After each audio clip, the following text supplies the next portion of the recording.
The City Council is the sole legislative body of the City of Framingham and is therefore responsible for passing city ordinances. The City Council is made up of 11 members who exercise the legislative powers of Framingham. 2 of these members are known as councilors at large and 9 members are known as district councilors. The City Council serves as a link between the citizens of Framingham and their municipal government. Councilors help constituents by connecting them to resources, services, and city departments, and also serve as advocates for all Framingham residents. The following City Council coverage is brought to you by the Government Channel, a service of the City of Framingham.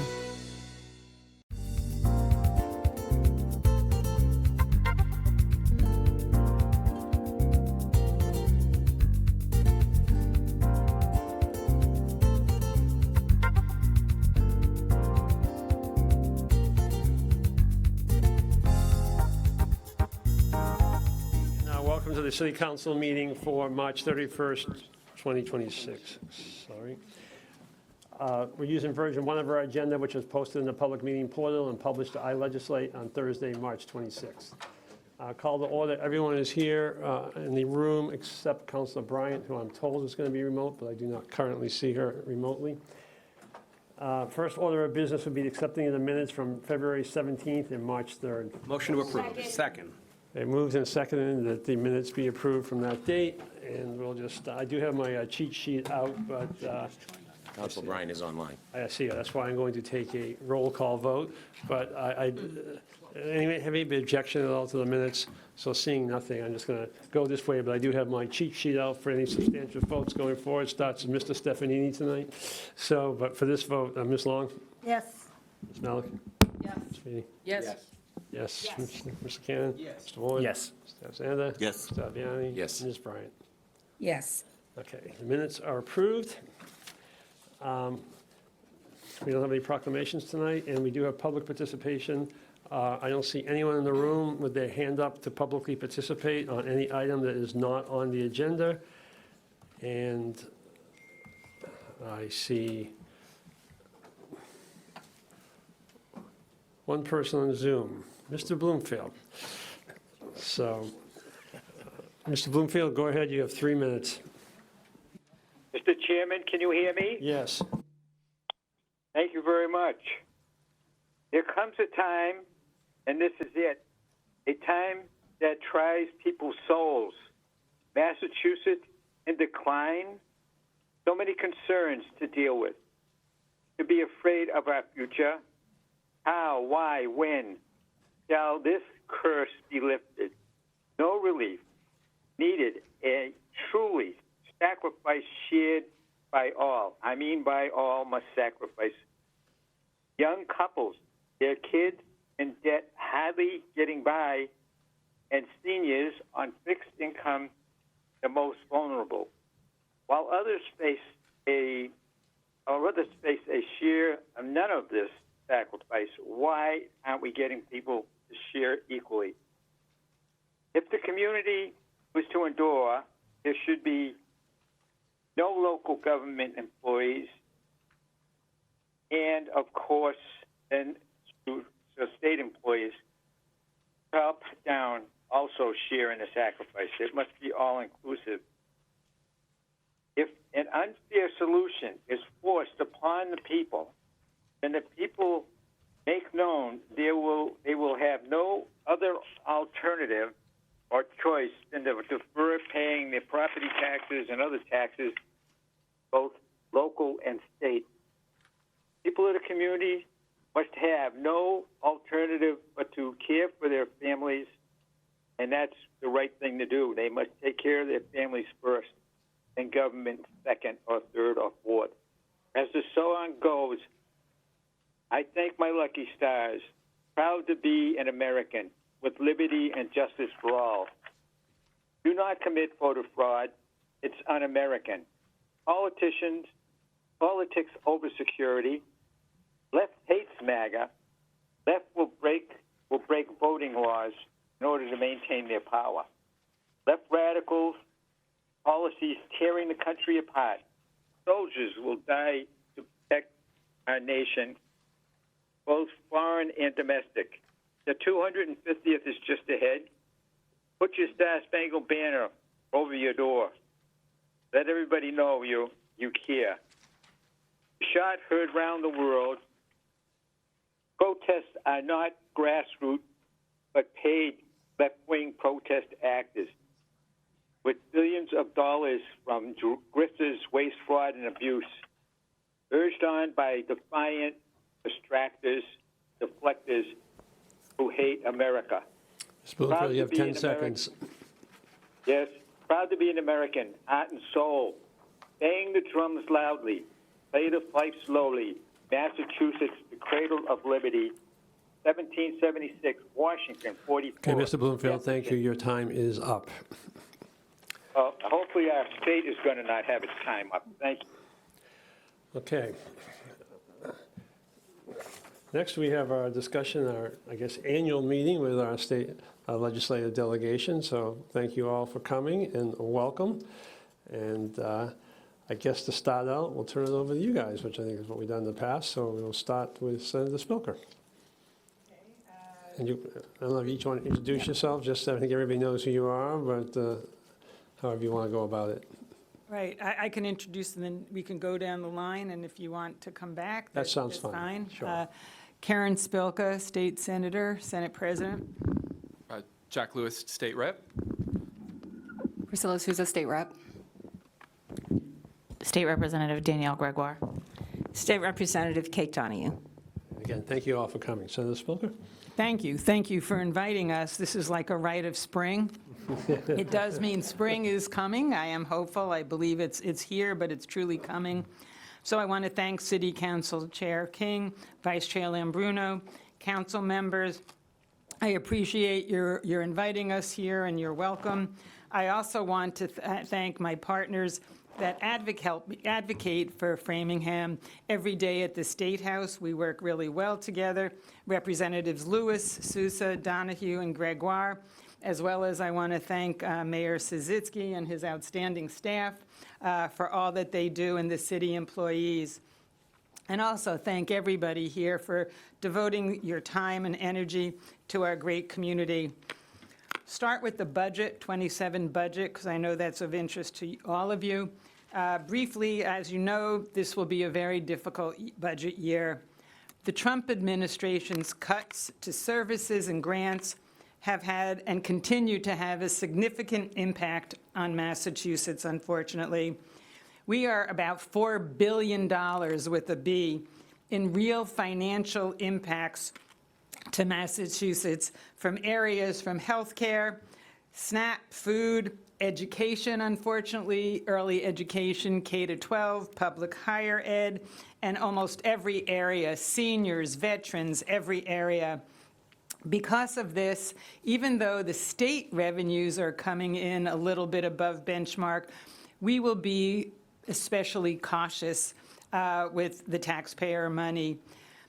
I do want to mention, just as a summary, including this current fiscal year, proud to say that Framingham's Chapter 70 education, K-12 education funding, was increased by over 95% since fiscal year 19, since the Student Opportunity Act came into being. That is significant. If you remember, Framingham was the poster child for what was wrong with Chapter 70. That's no longer the case. Also in that time period, UGA, unrestricted local aid, was increased by over 20%. I'm proud to say that the House and Senate together have been able to increase Chapter 90 funding for Framingham, road and bridge funding, by 66% since 2019. That is significant. I know there's always more needed, but that's significant. The governor's Chapter 90 bill had a hearing several weeks ago, and we look forward to the House doing it and delivering, and we will work with the House to deliver more funding for roads and bridges. I want you to know, very much aware of the local challenges related to the schools and our city's finances, and I will follow them closely. I know how important this topic is, and it's something that is impacting almost every single community in Massachusetts. So not only budget, but we are exploring other areas, like policy areas, if we can do to help. So certainly, if there are ideas and suggestions, please let us know. I want to thank you for staying in close contact and letting me know what your needs are, what we need to help with, and I look forward to the continued close contact with our reps and for me together. As I mentioned, local funding for this year was also tight. Happy to say that there was some additional funding aside from the regular budget.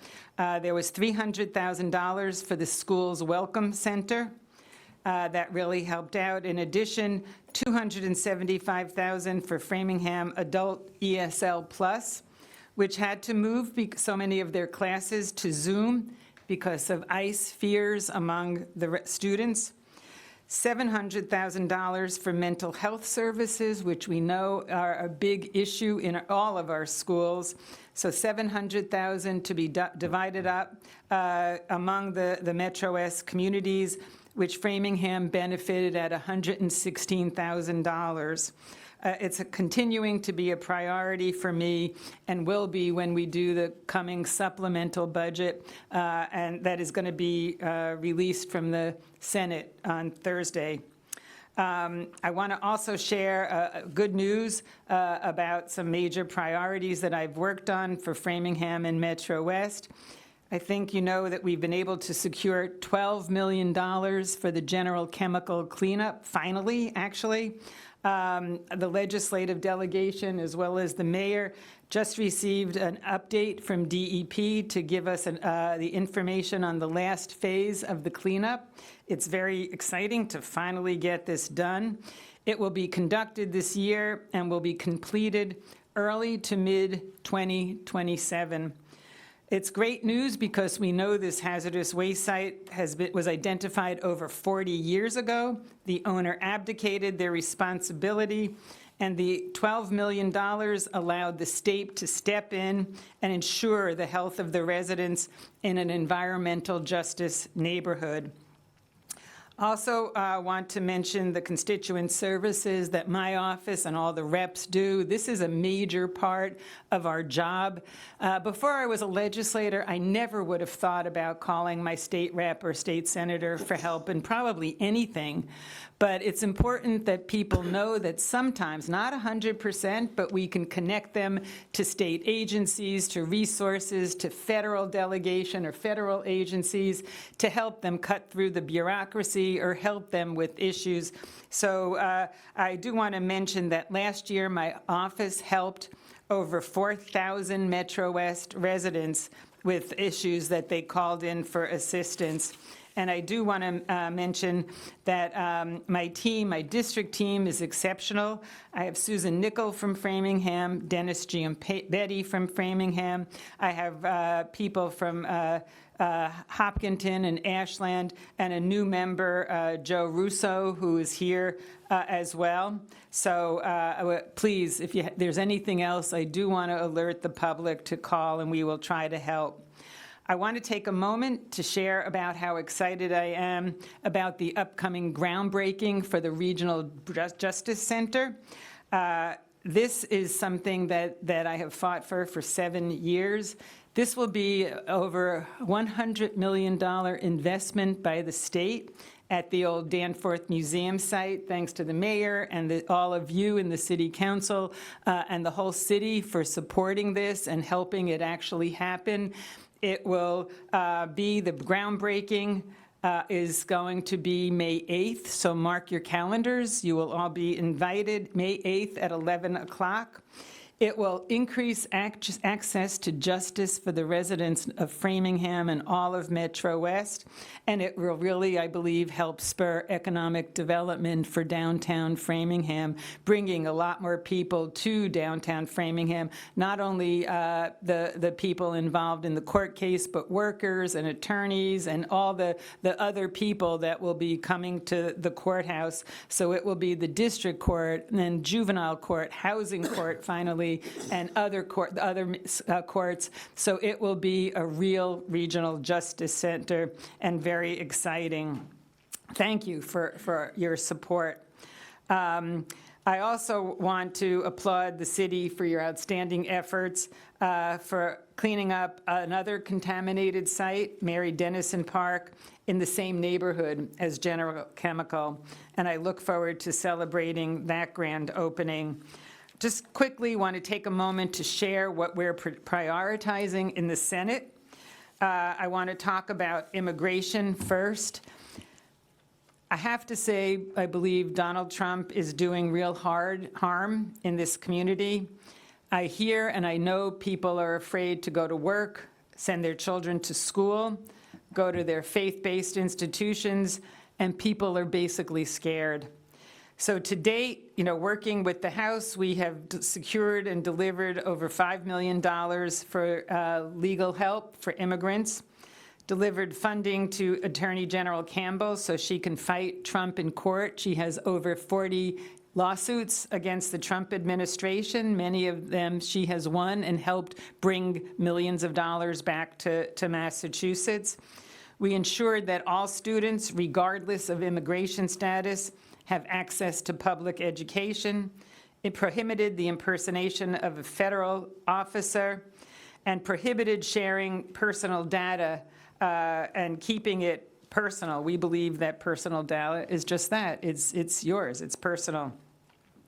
I applaud Governor Healey's actions to keep ICE out of courts. I also applaud the House recently doing the PROTECT Act. The Senate is working on a strong bill as well, and will do it probably before the end of the month.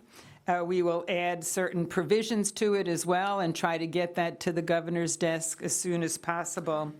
We are focused on affordability, and last session we did the largest tax cut in a generation, doubling the senior circuit tax credit to $2,400. And I do just want to remind seniors, since tax season is here, basically, to make sure that they take advantage of that.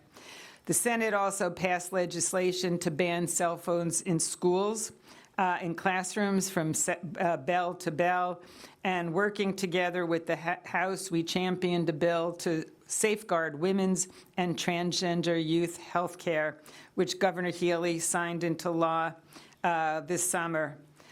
Closing, I appreciate your partnership, and I look forward to continuing to partner with all of you to further the goals of our residents and our community. Thank you.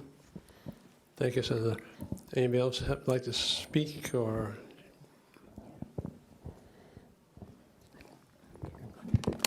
Thank you so much. Thank you for having us here, for this opportunity to speak and collaborate. We've had a busy legislative cycle so far. From a more global point, the House has worked on human trafficking, specifically providing notices to hospitals, lodging locations, because unfortunately, when dealing with human trafficking, there's so much of it that happens right under our noses, and providing those protections, as the Senate President mentioned, SHIELD Act, child welfare protections, 3 education bills that we've passed, BRIGHT Act, which includes, improves the massive billion-dollar investment in our higher ed. We do have 2 higher ed campuses here in Framingham. They are an investment in higher ed is a tremendous ROI here for our community in Framingham. Transit worker protections, apprenticeship for projects over $10 million requirements, which also affects our community. Energy affordability, and most importantly, and I will be very candid with this body, one thing that I am the most proud of that we have passed recently is the PROTECT Act. And I say that as a legislator, as somebody who represents a portion of Framingham where the majority of our immigrant community is located, and as an immigrant myself. Over the past year, some of our budget wins have included, and I won't bore us all with the details, but some of them that I'm particularly proud about is securing earmarks for the first time for DFI and for BRACE. It was funding that helped our partners adapt to changing climate, changing climate around us. I know at some point, I thank the Senate President for naming the elephant in the room because it is affecting our community so much. Some of that funding, those earmarks, was made possible because of the Legal Defense Fund, which was $5 million, passed by the legislature last year to help triage the work of our neighbors that are being picked up from ICE every day. I will say I have seen this funding work firsthand.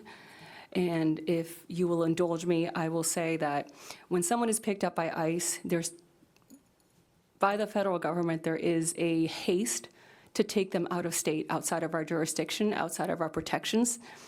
And a lot of the funding for this legal defense fund has gone towards filing habeas corpus petitions, which will keep these detainees, our neighbors, our friends, the majority of them have no criminal record, inside the state, where we are better equipped to ensure that they are either bonded out or receive some sort of due process or at least humane treatment while they're being detained. Other projects that I've worked on, I've been partnering with, I'll speak for myself, but our delegation has been incredibly busy. But I will say for myself, I've worked with advocates in the community for protections for widows, continuous cooperation with law enforcement, especially in this ever-changing climate that we're in. Meeting with the DOC about the upcoming prison project. I've met with them a dozen times since the project, half a dozen times, well, not a dozen, half a dozen times since the project was announced, both in my capacity as representative of the district where the prison is located, however, also as in my other capacity in the legislature as co-chair of the Justice Involved Women Task Force in the Women's Caucus, which has been incredible in getting information about what is happening. The project is still in its planning phases, but the updates are incredibly valuable. Partnering with the hospital to prevent any institutional barriers to their mission to improve sepsis care. And the projects mentioned by the Senate President, and most recently, the Franklin Street CSX project, which I look forward to a meaningful collaboration with the mayor's office to addressing that to help our neighbors on Franklin Street. So with that, I will pass it over to them. I feel like I've taken my time up very generously. Thank you so much. The good thing about going third this time is you've addressed most of the issues that I have in front of me here. But as my colleague said, this is a partnership. It's a partnership between us. It's a partnership with you all, our staff as well. You all know how to get a hold of us. Shoot a text. You're not shy. I know you'll keep doing it. For folks listening, please reach out. As the Senate President said, even if you don't think it's a state issue, we have contacts, and we're happy to point you in the right direction. More than that, we're happy to hold your hand and make sure that there's a pass-off to the right person. I want to thank my staff. Mariana from my office is here as well. If you're locally with me, you'll often see her Mondays. We have office hours at the Callahan Center once a month, and then almost every Monday at the Callahan Center, she and I are playing chair volleyball while we have informal office hours. And she's joined, if anyone ever calls the office, with Spencer, who hails from Ashland, Jeff, who hails from Hopkinton, and Scott, who lives in Plymouth. But let's not hold that against him. His heart is in Metro West, even if his home is there. Last time I was here, I think I was recently appointed the House Chair in the Joint Committee on Municipalities and Regional Government. It has been a wonderful year of legislative accomplishments. I'll say as the chair of the committee, we've had over 300 bills that we've reviewed and moved forward in the process. These are bills that range from changes to home rule petitions, to local zoning changes, to really everything in between. The size of dog kennels, for example. And for those of you who know me, I love getting into the weeds on issues, and I love learning new things, and it has been an educational year, but also one that has allowed me to connect with colleagues and communities across the Commonwealth, hearing from them about what's most important as the legislature works to pass laws to support local communities and local leaders in particular. The big bill we had before our committee, one of those 328, was the Governor's Municipal Empowerment Act. It was split between a couple committees. The majority of the bill came to the committee I chair. We moved it out of committee a couple months ago. It's now before House Ways and Means, and so it still has multiple steps before it's signed into law, so don't make any changes to policy quite yet, but excited to share some of the things that were contained within it. The big piece of it, even though it was a small paragraph towards the end of the bill, related to double utility poles. It is probably the one topic I had more meetings relating to than anything else since the last time we met, like, hand to God. It's a complicated process. We worked with the governor's language, had meetings with all the stakeholders multiple times, and put forward a new mechanism for both incentivizing the rapid transfer of utility lines, but also some accountability as well. So excited to see where that goes moving forward. The bill we moved forward based on some of the great work by leader Danielle Gregoire would make the local option for remote participation in meetings permanent. Local option, underline the option part. So hoping that that piece moves forward as well. For those who love, oh, no, sorry, no, it is warm in here. That's true. I thought I said something that was factually inaccurate. No, it's all good. No, thank you. I'm about to talk about increasing buying thresholds for municipal procurement processes, required cybersecurity, incident reporting, creating local option to form regional boards of assessors. Again, maybe not what the average constituent of ours thinks about every night before bed, but if this is your bread and butter of municipal government, these things are huge. Empowering municipalities to combine certain government positions and enter into inter-municipal employee sharing agreements. Skipping ahead some, streamlining in-house busing. I know it's something Framingham has explored. State law does not make that easy, and so trying to remove some of the obstacles. And based on conversations with some of you, streamlining the roll call process when at least one person is online. Do we literally need to go down the line? And so worked with some statewide stakeholders to work on some language to hopefully streamline that process. As my colleagues have said, we're in the midst of budget season, as is the case with previous years. I always take the lead on several statewide initiatives. One Family Scholars, which a lot of Framingham State and Mass Bay students are involved with that program. The Mass Down Syndrome Congress, which helps people who have Down syndrome with job placement and retention. And then Project ABLE, which is a statewide public health initiative. Recently in the House, we passed our fair share supplemental budget. Was able to secure $100,000 for a handicap accessible bus for Framingham Public Schools. We were able to extend the budget from last year's supplemental budget relating to the mobile health clinic that I know the Framingham Health Department is excited for, and I'm excited to see that come to fruition. Also, still going through the process to get the funds secured, but excited to continue to celebrate $100K for the Framingham High School auditorium renovations and $150K for pedestrian accessibility. And I know it's across the border in Ashland, but as you all know, our constituents cross that border like we do. The Ashland Arboretum will be having a ribbon cutting, which is very conveniently located for South Framingham residents, and the Ashland Senior Center securing money for them recently again. If none of you have been there, most of the folks who go actually live in Framingham. Just don't tell the Ashland Select Board. As my colleagues have referenced, we passed an energy bill that's now going on to the Senate. Many provisions within it, lots of debate. Excited that 3 of the bills I filed this session were contained within it, relating to the streamlining of solar permitting. Excited to see that move forward. And then you mentioned the Location Shield Act, early literacy, both the House and the Senate passed bills relating to that. Looking forward to seeing conference committee move forward with those. I had a bill relating to the seal of biliteracy that Framingham students brought up that was also passed by the House. Child welfare protections, removing outdated and offensive language. Regardless of what you might hear on social media or the news, it has been a very, very busy legislative session so far. Improvements to home health care, you mentioned trade apprenticeships, and combating AI misinformation.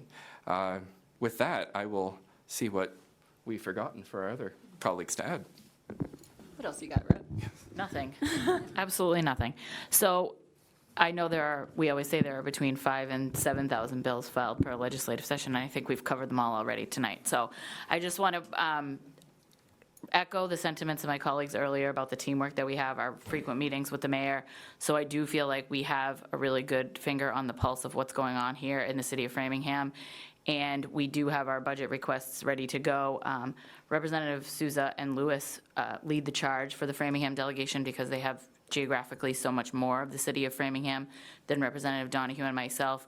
So we really are just here to lend support for their efforts largely and do whatever we can. I do want to point out that one of the budget amendments that I filed last year for the ADA compliant counter here at Memorial Building was, is it done, Susan? Not done yet, but we're getting there. So the money has been released for that, so we have had some success, and we continue to look forward to that. The other thing that I want to point out is Representative Souza sort of glazed over what the House did last week with the PROTECT Act, which we believe is going to go a long way to protect our immigrant neighbors. But Representative Souza was one of the people leading the charge on that bill, really making sure that it actually has an impact and it's not just a window dressing on what we're trying to do for our folks here in the community. So I just wanted to give you my kudos on that.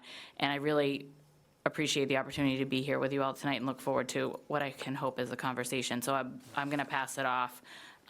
Please don't think it's because I don't have anything substantive to say. I just think we've already kind of been inundated with everything, and I don't want to really pile on anymore. Thank you. Thank you. I think I'll try it this way. I feel like I'm at the children's table, even though I'm the oldest in the group. In addition to everything else, I just wanted to echo what Leader Gregoire said about us working as a team. And I will say that the 2% of Framingham that I represent does get me connected to a lot of efforts that I wouldn't. And I've got 2 constituents here that I know of tonight. I did want to mention relative to cities and towns that I did file a bill that would raise the maximum municipal fine per offense from $300 to $500, and it was reported favorably from Judiciary, currently in front of House Ways and Means. I've also worked with housing. One of the small victories I had was working with a policy change in the Affordable Housing Act, where the policy that they had was changed based on input in an effort led by me and the impact it had on a couple of my other communities. But it was changed for all to ensure that when surplus land is released for housing development, that there'll be a certain percentage set aside for affordable housing. And as many of you know, I continue to do work relative to substance use and recovery. I was the speaker's appointee to the Xylazine Commission, and we just filed our report, so that was a very interesting process. And this past year, because of some personal issues with my own family, I've been learning a lot more about health care, particularly long-term care for seniors. My mom's 97, so I'm seeing the challenges firsthand and seeing places where regulations might be changed. And one of the issues that I mentioned with Ron is I do continue to be an advocate for trails and working with the Mass Fish and Wildlife Department to review their trails policy. So just a couple of things, but to give you a little bit of a sense of what I'm working on a little bit separately from the rest of the group. But it's a wonderful team. We work collaboratively together, and the more senior people have been great mentors to me, and I thank everybody for the opportunity to work with the city of Framingham. I still have to struggle not to say town, but thank you, everybody. Thank you. I struggle with that myself at times 10 years later, so don't feel bad. Anybody have any questions, comments, things they'd like to discuss? Ms. Feeney? Thank you so much, Mr. Chair. Thank you so much Wow, I guess we're having all issues with stumbling over our words tonight. I just want to thank all of you for showing up today and giving an update, and thank you for all the work that you're doing on behalf of us here in Framingham. I also want to say special thanks to Rep. Lewis and to Rep. Souza for coming to the Rules and Ordinance Subcommittee last night where we were talking about immigration, which leads me to Rep. Souza. Thank you for your leadership. And can you just tell us a little bit more about the PROTECT Act so that everybody who's watching and my colleagues who may not be fully up to speed on your work, if you can give an update, that would be great. Sure, thank you. I do feel a little strange talking about this when there are more senior people around me, but this was a collaborative effort, not just, it started with a work of collaboration with the Black and Latino Legislative Caucus, which I am a part of, after months and months and months of so much of the constituent work that we are doing, going well beyond the scope of our work as representatives, to triage for our neighbors who have been picked up by ICE. A majority of them, and it is a misconception, which is why I make it a point to really highlight this point, a majority, an overwhelming majority of them are picked up by taxpayers. They have their children in our schools. They have absolutely no criminal record. And they are just trying to build a life and find a path to citizenship where often there is none. So the PROTECT Act was our way. Unfortunately, this is a federal problem, but we looked, we collaborated, we had the tremendous support of House leadership, and leadership actually in both, I won't just say House leadership in both chambers, to develop and find what can we do within our purview at the state level, because there are always things we can do. It is not just a federal problem. To find what were the things that we could do at the state level to at least dull the sharp point of this issue. And when I talk about constituent issues going beyond what is going on here, I will say so much of my work last year, which had never reached my office, was connecting people to their embassies and their consulates when they were trying to get travel paperwork together as they were preparing for the worst case scenario. I know a couple of weeks ago, the Brazilian consulate was here in Framingham, and they said that document requests in last year's calendar year went from their usual 8,000 to around 25,000. And providing support to these consulates who often can't hire more people without congressional approval in their own respective countries. So being able to help with the triage of all that work has been tremendous. The PROTECT Act was the response. What can we do in our capacity to alleviate those burdens? Unfortunately, there are things that we can't impact. But some of the provisions that we found that the PROTECT Act can do is establish clear guidelines and restrictions on civil immigration enforcement in our courthouses. Right now, if you are, as has happened here in Framingham, if you are a small business owner going to the courthouse to resolve a routine civil matter pertaining to your business, being a responsible business owner, and you happen to fall outside your status or your status is uncertain, as TPS status often is, you can be taken. If you are a victim of a violent crime, if you're a domestic violence victim, and you're going there to face your accuser and pursue justice, you can be taken. If you are a witness collaborating with our local police and you're going to the courthouse, you can be taken. And if you are a defendant, regardless of whether or not you are guilty, you can be taken. And you know what? I hear this a lot, that, well, you know, they've committed a crime, they should be taken. If somebody is taken in the middle of their criminal case, before a conviction, there is no guarantee that ICE is going to deal with that person defendant the same way that our justice system would, there is a very, very, very good chance that somebody who is most likely guilty, if they're taken before they have a conviction, they will be sent back to their country, conviction-free, discover a way to come back and reoffend and make more victims. So public safety is not made any safer by having civil enforcement of ICE, of immigration enforcement in our courthouses, data sharing restrictions for civil immigration enforcement, guidelines on employees for notifications and employees around I-9 audits, which a lot of our businesses are facing right now. No local resource sharing for civil immigration enforcement, and that includes the limitations on 287G agreements. Establishing clear authority of the Attorney General on enforcement so that we are not left rudderless should things get any worse or continue as they are, which is not good. UNT visa standards, providing avenues for certifications. Right now in Framingham, we have so many wonderful organizations that do it, but there could be more. Our police department does a great job at trying to do the certification, but in order to alleviate some of the burden on our local law enforcement, provide other avenues for UNT certification. And for those who don't understand what that is, people who qualify for UNT visas are either victims of a violent crime or people that have witnessed a violent crimes and are cooperating with our justice system.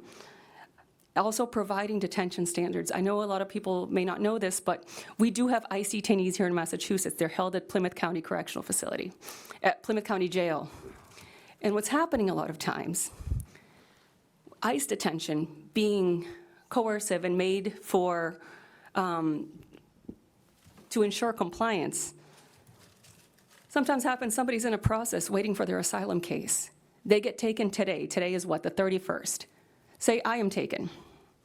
On the 3rd, I'm waiting for my asylum case and I have an appointment for my USCIS asylum case. I'm not much of an immigration attorney, so please don't. But I have some sort of an appointment or an interview. Even though I am in immigration detention, there is no guarantee that I will be taken to that appointment. So this detention that's supposed to make me compliant will actually keep me from being compliant. And the PROTECT Act seeks to close that loop, not only ensure humane treatment, but make sure that if we're going to talk about compliance, there's often a misconception that we're not cooperating with the federal government. This is us cooperating. We're making sure, we're trying to close the loop so that people are compliant, especially when they're in our custody. So thank you for asking that question. Again, I feel like I've gone a little long, but I'm very passionate about this issue. And it is not done yet, and it's going up to the Senate. This is the House version. Thank you. Could I just add that this was a time when both the House and Senate worked really well together. The House members of the Black and Latino caucus worked closely with the Senate members. So what was done in the House is basically agreed upon that this is something that now this House did last week, I think, and I had appointed a steering and policy committee to look at all of the issues and the consequences of Trump with the overarching goal of protecting our residents, defending our special Massachusetts values, and leading away from this dark time period. So they started working over a year ago on immigration issues. The Senate Black and Latino Caucus has worked with them really closely as well. So this is something that now the Senate is building upon. We will add a few provisions, add our own fingerprints or imprint to it, but it will end up, I believe, being close and hopefully get to the governor's desk pretty quickly, because I think we all realize the urgency here to get something signed into law. Thank you. Other questions? Mr. Stephanie? Thank you, Mr. Chairman. Madam President, Madam Leader, Mr. Chairman, representatives, a simple thank you. The dramatic increases in our revenue that you've pointed to very quickly have made a dramatic difference in our schools and in our community, and we're trying to deal with that. The courthouse downtown will by itself be a game changer. It will reform and bring people back to downtown that we have not seen otherwise. The immigration stuff is very helpful. I have more of a comment that is something for you to think about. I know you're going to be doing an economic development bill in the coming days. General Chemical polluted, contaminated, aside from being near an elementary school and contaminated, we get about $35,000 a year in tax revenue. We clean that up and we develop that, we'll get $800,000 out of that. We need your help helping ourselves, and I know you helped us with the creation of an EDC, which has now been fully appointed and the mayor's working with. We have a lot of older, contaminated, semi-contaminated projects, especially in our downtown and South Framingham. Those projects, like General Chemical, can go from $35,000 a year to our community to $800,000 a year just with one project. We have lagged behind our neighboring communities and elsewhere in our new growth. And so anything you can do, either in policy or in dollars or incentives to help us help ourselves, has just as big an impact as the changes to Chapter 70, to Chapter 90, the unrestricted local aid, et cetera. So, and I know you'll be doing that in the next few weeks. We have a lot of those types of buildings that are underperforming. Okay. The governor is filing an economic development Yes. very soon, so it'll go through both houses, and we will work with city officials and all of you to try to put in some help for Framingham. Thank you, Madam President. Mr. Ward and Mr. Alexander. Thank you, Chair. Thank you, Senate President, representatives for being here tonight. Really appreciate it. Rep. Souza brought up MCI Framingham. This question could be for her, it could be for anyone. I think at different points, this body and the city have expressed interest in engaging with that process, as well as expressed some concerns around the cost of it, the maybe eventual size, some concerns around the location, but I don't know if that's necessarily up for debate anymore from what I've heard. But regardless, I think the community and myself and others want to be involved in that process. So I guess my question is, how do we do that? And what, if any, updates can you provide at this point? Sure, I'll start it off. MCI Framingham, when I first became state rep in the early 2000s, had over 800 women incarcerated in that facility. It was so overcrowded. The state has worked to decrease the population, find alternatives and diversions. Diversions have worked a lot. So now there are approximately 200 women, maybe more. I don't know the exact number right now. I was there maybe a month ago again, met with some of the incarcerated women. The building, I think most people know, many parts of that building are from the 1800s. So much of that building cannot be utilized. It is disgraceful. It needs to be renovated, and I firmly believe that. The cost is estimated by the governor's plan to be $360 million. Most of that, and I'm not an architect, I'm not a financial person, I don't know how much an updated renovation with all of the needs. I think that some of that is still up for discussion and what is included, but I can say that the women I spoke to want this to happen because the facilities are so outdated. The money that will be put into renovation will be primarily for programs, programmatic, which they can't hold a lot of programs because there's no space to do it. Education, to really have full-time, many more educational programs to try to have more rehabilitation to prevent women from coming back into MCI Framingham. Modern, up-to-date, state-of-the-art healthcare facilities, both mental health and physical health. If you've ever seen that, it's a disgrace, to be honest with you. And ADA accessibility. One of the incarcerated women that I met with in the group was in a wheelchair. And she said that a lot of even though that it's deficient, the programs and the education, a lot of those programs she can't even go to because they're not wheelchair accessible. So that's the focus, and I agree. I was not fully aware of what was going on, and so I have had many discussions with the governor and the administration to reach out more, to include city officials, the mayor, the city councilors, and others, and we will have more meetings. I think that they are still in the beginning phases of figuring this out, but they do need to include the city, and we've talked about having, if there's excess land, including the city and the mayor and the city council in discussions about what the uses might be to benefit the city at the same time, whether it be surplus or just, excess. I don't know for sure, but I don't think they're going to need all of the land, and there may be some surplus, and that clearly, I believe Framingham should get first dibs on that to figure out what Framingham wants to do with it. So I don't mean to say that it's not, that it's further along, really far along, but again, I believe that we need to renovate those facilities in all fairness to the women compared to the men's facilities, which some of them aren't so great in the state either. But the women deserve the right for a modern, state-of-the-art facility. And I think that is what is intended, and I will, if it was helpful, we can help to try to arrange meetings with DOC and the administration and, the city to make sure that you have continuing input and know what's going on. Thank you. Just to add to that, I know that there's, as the Senate President mentioned, this project is still very much in the design process, and we are playing a little bit of catch-up in communication with the DOC and DCAM. I want to address something that I've heard in the community, and now I have kind of an opportunity to say it openly. There has been a little bit of a confusion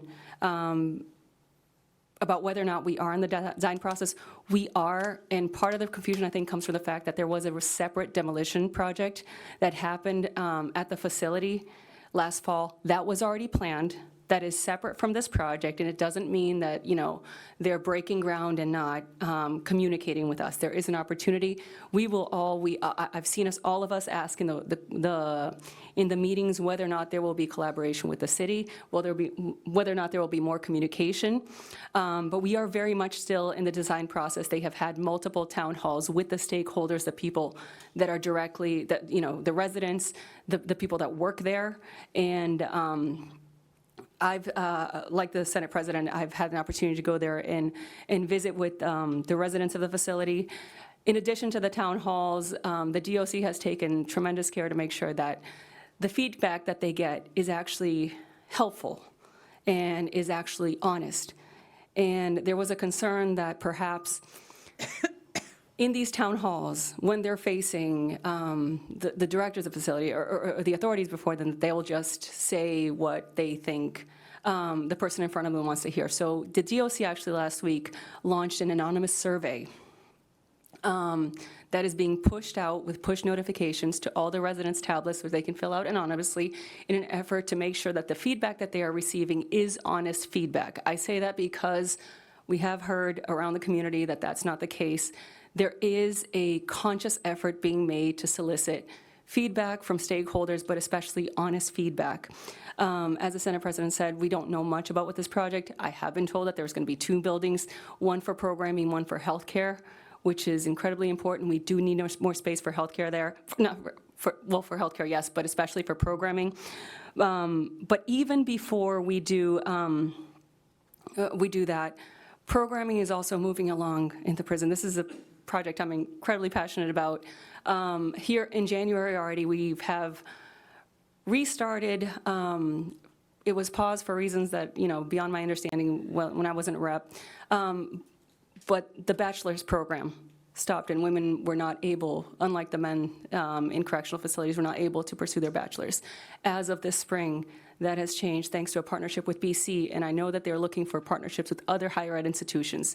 There are women enrolled right now, so we are not waiting for this project to finish, to advocate for better programming. that has happened, and every single person here in this delegation has advocated for that. But we are continuing to push for more engagement, especially with the members of this body. Awesome. Thank you so much for that update. Really glad to hear that there's a commitment to engaging us. I want to be clear. Women who are housed in the facility should have health care, should be treated with dignity, should be able to live a life of dignity. So I'm just hoping that, in addition to that, given that it's a big part of South Framingham and there are lots of neighbors, and we want to be good neighbors, but also be conscious of the impacts it has on the surrounding community, that, we're a part of that conversation. So I appreciate all that. I appreciate hearing that there may be an opportunity to downsize the facility and have Framingham be a part of that conversation. So I'm just going to quickly hit on a couple of things. This is not a question, just a comment. I know there's lots of, and I heard about some of them, the policy work that's taking place, whether it's Municipal Empowerment Act and so many other things. I just want to quickly touch on some funding stuff that I think is really top of mind for me and for Framingham. And I think I mentioned this last year. Keefe Tech is coming up for a potential building project in the future. The MSBA funding model is one that I hope, just as projects get more expensive, and especially vocational technical schools, that's a really hard project for a community like Framingham to say yes to, even as much as I want to say yes to it. So if the delegation can be thinking about how we fund schools like that, I think that's really helpful. As the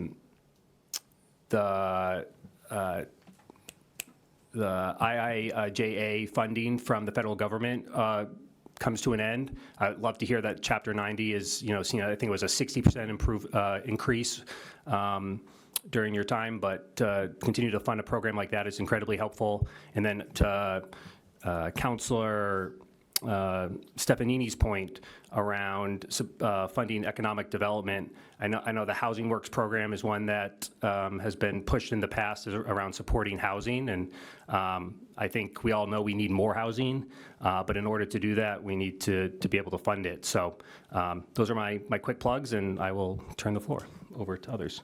Okay, so I'll go with Councilor Alexander. Thank you, Mr. Chair, and I want to say a hearty thank you to the delegation for your annual pilgrimage back to Framingham. It's always great to see you guys, and we definitely appreciate all your advocacy and your help in furthering and championing causes that we all care about. So, as always, I always start off with these softball issues, but equally important. Thank you, Rep. Lewis, for pushing the double polls. I always text you, and you're always communicating with me on that. So that's one of my questions to you is, you brought that up. So how is there going to be any teeth in that legislation for municipalities in terms of punitive damages for utilities? On utilities, I should say. No, so a couple of things. The governor's language put forward puts the onus on the pole owner. For those who aren't familiar with double poles, I'm going to try to be succinct, but this will be the first time not using visual aids, and I'm not joking. So a pole is broken, a new pole is constructed, and then the question is, what needs to happen so that the old pole, the broken pole, can be removed? In simpler times, when we just had electricity and maybe a power or a phone line, there were two things, two companies, one of them owned the pole. We now have a reality where you have the power company, you have Verizon, you have Comcast, you have Astound, you have a couple of fiber optic companies, hopefully people know who they are, and often in many communities you have the fire department and town DPW. And so what we have found is it's less of an issue, I'm getting to the answer to your question, I promise, of the pole owner doing what they're supposed to do. Most of the delay comes down to the attacher. And so utility companies and telecommunication companies, most of them use a system called engines, which notifies the next in the queue. And so Verizon moves their Verizon lines over.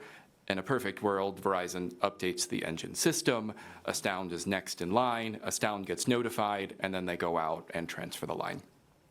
The current system, there's no accountability. And so the Verizon folks, even if they go out and do it, there's no incentive for the tech to necessarily make sure that they've updated the system. And so what we have found, including in examples right here in Framingham, is that there's a double pole that exists that has been there for Years. years. I was going to say an eternity, but years works as well. And the reason it still exists is because the previous attacher who did the work never put the information into engines. And so as we went through the governor's proposal, the question I kept coming back to was, if Eversource owns the pole and the state or the town fined Eversource for the fact that the double pole still exists, when the blame is actually on, let's just say, Astound, is that fair and equitable? And depending on who we were talking to, everybody agreed, except for the one who was actually responsible. What we have also found in many municipalities, some communities, 30% of the double poles that exist, it's because the municipality themselves hasn't done the transfer that's on them.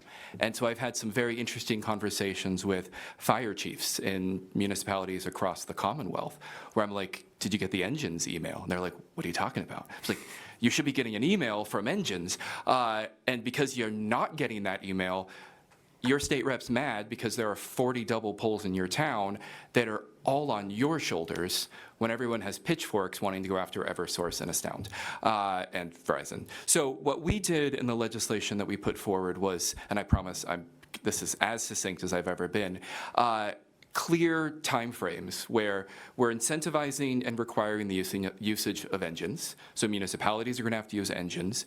The data has to be updated both in writing and with a picture. Sometimes Verizon goes out, I've nagged them, they go out, they look at the poll and say, you know, we're not next. Had somebody just taken a photo. So a lot of this is technical.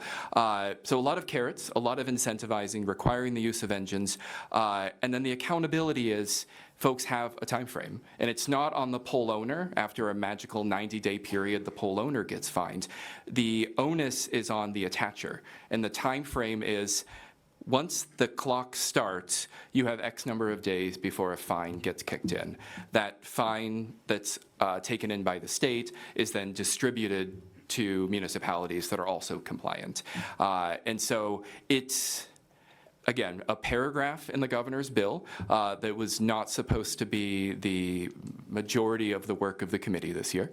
But because it's been something that has, well, been a nuisance and something that folks like yourself have been working on for as long as the double poles have existed.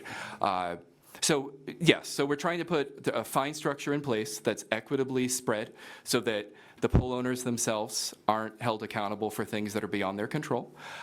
Municipalities also, in my opinion, shouldn't be getting off on not meeting their own obligations as well, and making sure that more of this data is made public. My colleagues and I are happy when you reach out or note something on social media about a double poll that exists. We can work our connections and prioritize certain polls, but the reality is that prevents the system that's not working from actually working in the way that it's intended. And we can do that, but I want to, while we're having those technical issues zeroing in on individual polls, I've also been interested in making sure we work on the systemic issues that create the polls and sustain the polls. I think the other piece, and again, I wish the Globe would cover this because it's just stuff of page turners. States like Connecticut and New Hampshire have what's called a single transfer program.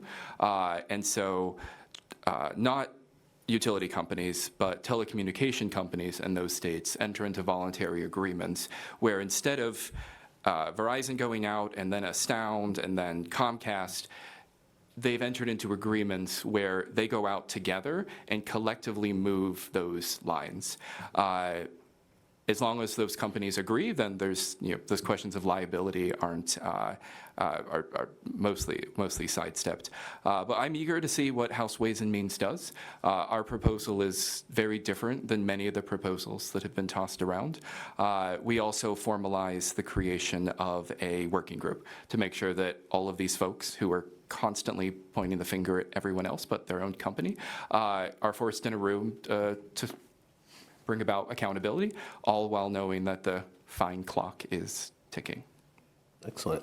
And I also have one more. I'm sorry, I didn't tell you up front that I had two questions. This one is simple. I know the road safety bills, like red light cameras and that kind of thing, that's been in front of y'all previous sessions. So I know it's a controversial thing, but is there any chance that that will see the light of day? Traffic, yeah, red light cameras and the sort. Yeah.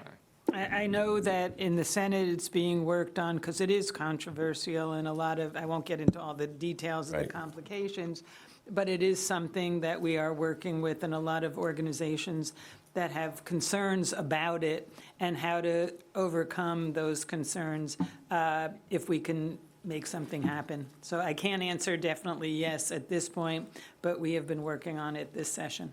And I think we had talked about last session, we allowed school buses to have cameras to monitor folks who were illegally passing school buses, and the sky hasn't, well, there were concerns about that as well, and those seem to not be creating as much concern as folks had. And so I think as these conversations continue, I'm eager to see how that data point plays into this, because you're right, other states have figured this out. And while there are privacy concerns, there are public safety concerns as well. Yeah. So. Everybody knows it's all, you see it all the time. People running bus lights and all sorts of things. So thank you for your efforts. I really appreciate it. Thank you. Mr. Cannon. Thank you, Mr. Chairman. Thanks, everybody, for being here. A couple, hopefully, quick things. In knowing all of you and the relationship that we all have, we all, I think, work together quite well over the course of the year. Each of you, and Rep. Lewis just mentioned making certain information public. A lot of people don't realize that the legislature is actually exempted, has exempted itself from public records law. Laws like Framingham has to follow and tries very hard to do so. Where are we in terms of making progress between, I know, the commitment that each of you have individually and the governing body itself being subject to laws that our cities and towns are subject to when it comes to public records? The Society of Professional Journalists just gave Massachusetts the Black Hole Award. Now, some could say we're number one. I think, you can, depending on how you look at it, but we can do better, can't we? Where are we making progress there? Anybody that wants to? So thank you. I think that there have been some concerns over the years regarding our rules and committee hearings and processes like that, and I think that both the House and the Senate this year made great strides in trying to make ourselves more accountable and more public to the public, whether it's publishing the outcome of committee votes, committee hearing attendance. All of our sessions are available online, all of our votes are available online. It's an historic thing that goes way back with the public records specifically. I know that I've been having conversations with other people in the House leadership team about how we can try to meet the folks that have proposed this ballot initiative in the middle to try to come up with some solutions to some of these challenges following the examples set by other states. So I would say stay tuned, but unfortunately I think that this is a continuation of the auditor's vendetta against the legislature. I want to make this opportunity perfectly clear. The legislature is audited every single year. So where's the audit question? The answer is right here in this binder with all these tabs, because these are the annual audits of the Massachusetts House of Representatives, and they are published on the House's website, which is also right there on the homepage of the House of Representatives website. So I think it's unfortunate that there's a large misconception out there for the public that where is the audit, and the answer is the audit takes place. The House of Representatives is audited by an independent outside auditing firm. with regard to generally accepted government auditing practices every single year, has been and will continue to be so. Immediately upon the passage of the ballot initiative 2 years ago to audit the legislature, the House changed the rules of the House to allow the auditor of the Commonwealth to select the outside independent auditing firm, and the auditor has not yet to comply with that. So I want to be perfectly clear. I don't think we're trying to hide anything. I don't think we have anything to hide. I think it is a misconception and the general sort of disposition of folks to be anti-government, especially in a time right now. Let's face it, the Senate President talked about the current President of the United States a lot. I think we all talk about him a lot. So we're in our own way anti-government, but that in no way means that we are not transparent. So I would encourage anyone who has questions about the audit, please feel free to reach out to me. I'd be happy to point you in the right direction. And I would also ask the question that I ask repeatedly, what it is in the audit of the legislature that people are looking for that they don't find in these pages. The House of Representatives is just over $47 million of the budget. Out of the state budget, that's up over $60 billion now annually. And that includes our salaries, as it does the salaries of our staff, and benefits and salaries of our staffs as well. So it's the audit that's in question for the public is it just under $50 million line item that we're looking at the House. I think it's somewhere under 30 in the Senate. And we have nothing to hide. We are not trying to hide anything. We are audited and we will continue to be audited. I would just like to add, like the House, the Senate is audited every single year. We select from a list of auditors that the state certifies, just like municipalities, I think, go to a similar list. We don't pick them from a hat. We pick from that certified list of independent, recognized auditors, and that word independent is a very key word here. As Representative Gregoire said, the auditors' claims are, I believe, as well, a political audit, wanting to prove something. But to get back to, we do an audit every single year. At the end of the year, the auditor comes in, asks for documents, we give them to them, they go through, they do their audit. As soon as it's completed, we put it online. Please go to the Senate Clerk's website. Their page on the website, you will find an audit for many, many years back. It goes through those issues, it's a financial audit. Those issues that are not always part of the audit, we submit to the comptroller. So if you go to the comptroller's website, you will see our procurement, our contracts, our expenditures, our salaries. You will be able to go down to almost paper clips that we buy. And again, I mean, I don't know what else is necessary to go through. There's nothing to hide. We have, what, 50 million for the House, not even 30, I don't think, for the Senate or about that. We are such a small fraction of the $61 billion state budget. But if there's anything that you want that you don't find, let me know, and we will either get it to you or continue to put more on the comptroller website or submit to whatever, because it's important.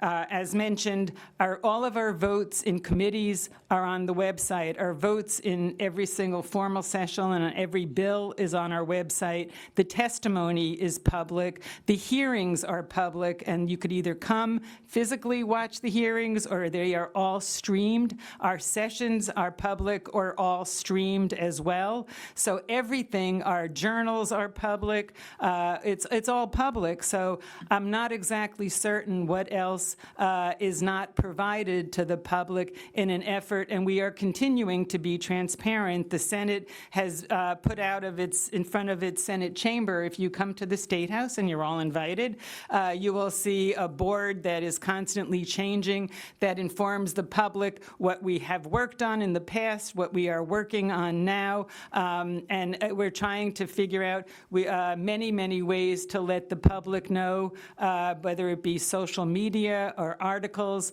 about what we are doing. We want people to know, we want the public to know what we are doing, because we are very proud of what we are accomplishing, and we have accomplished a lot. Can I just have a follow-up, Mr. Chairman? Because Yes, I yes, didn't yes, actually, yes. I didn't ask about the audit, but that's helpful information. I did. I'm sorry? Sorry, the public records ballot initiative that will appear this year is a follow-up to the audit question that, I didn't even realize there was a ballot initiative on it. It was a topic for discussion, but I appreciate the insight. I guess my question, since we're going to talk about the audit, it seems, is at what point, and someone said vendetta, I don't know what the political, I don't know what the political motivations are. Maybe they're valid, but at what point does it get to a place where 70, whatever the number is, % of the voters voted for it, and at some point, as representatives, you have to honor the will of the voter? I think the number was somewhat similar in Framingham as well. And aside from the political piece, I know, we in Framingham, where we have to comply with public records law, we had an issue where even with the audit, a similar audit to what a number of you have mentioned, and great professional staff and volunteers and all the things, no one was doing anything wrong, but there were a number of major issues that were discovered, sort of happenstance. So I guess I don't understand why the resistance to welcoming the additional set of eyes on the business of that you're doing on behalf of the people of the Commonwealth. Why not welcome that? I didn't realize, I thought this was a new thing, this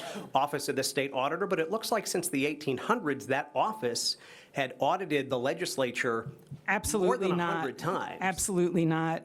The Office of the Auditor has never had done a full audit of the legislature.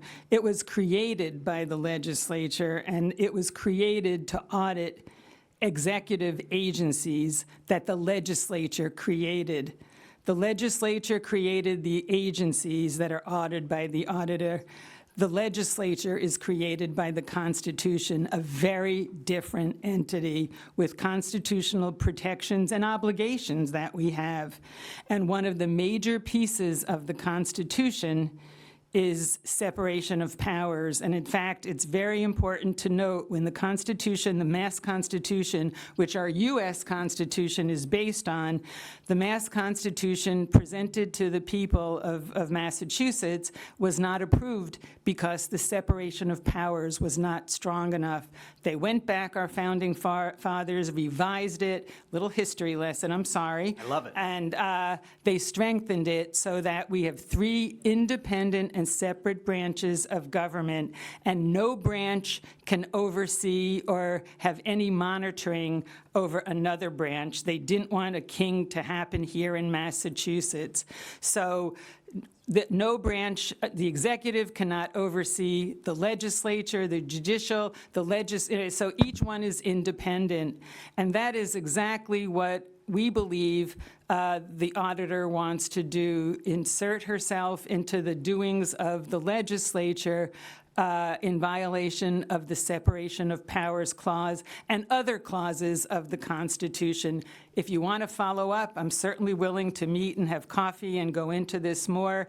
But this is, we believe, not only do we do it, and we have a non-political independent audit annually posted online, but we believe what the auditor is looking for is unconstitutional.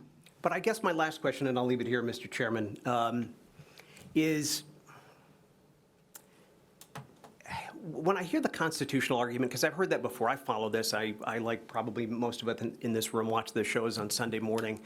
It makes it sound like that audit would impede you in the course of exercising your duties, and I'm just not seeing how adding the transparency does that. At the end of the day, 70-plus people, I mean, in the context of a ballooning state budget, 50-something% over the last handful of years, with a couple, maybe 150,000 people moving out of Massachusetts, citing reasons that we should be concerned with over the past handful of years.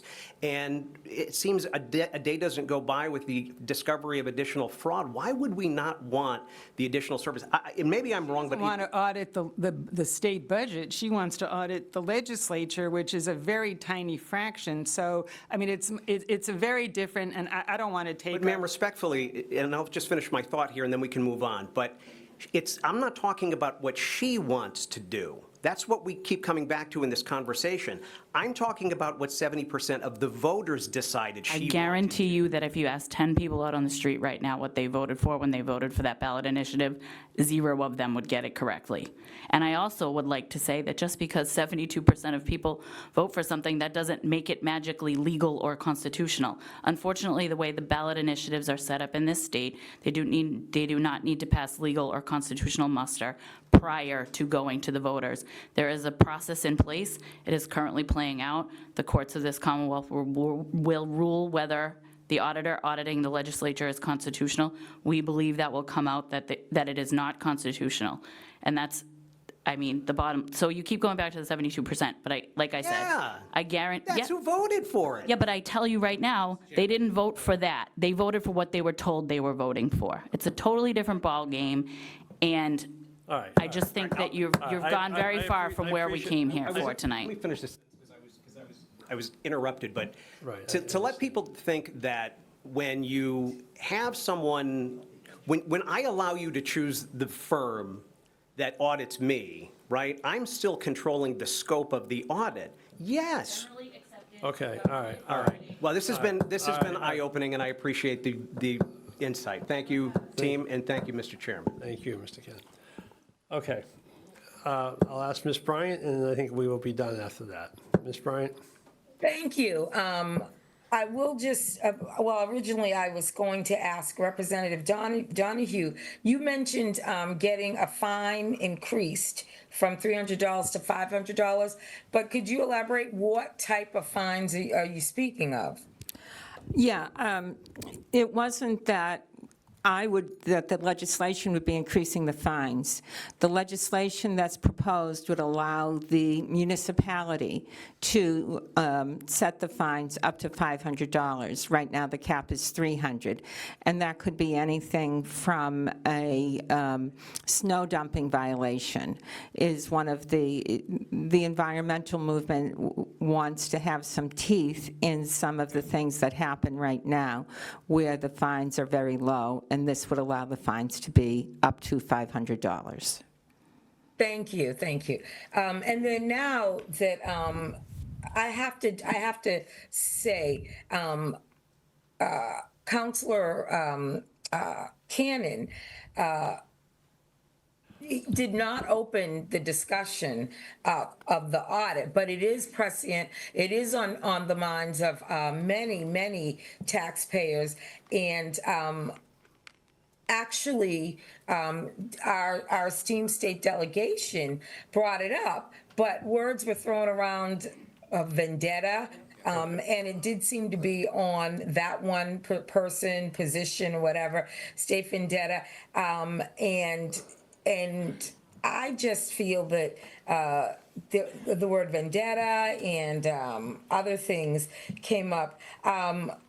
And the people have misconceptions, and I feel that the legislature, the statement that the legislature created the agencies to be audited, and the legislature itself should not be. I mean, there is the annual audit, but I think that Councilor Cannon brought up a good point to be considered in terms of the relationship and transparency of our state reps, our state legislature, in terms of the constituency and how they may feel. And we all know that since time immemorial, since the beginning of this country and before that, there are always people who, there always are different representations of what a law or an ordinance really is about, or really is saying, or how it will be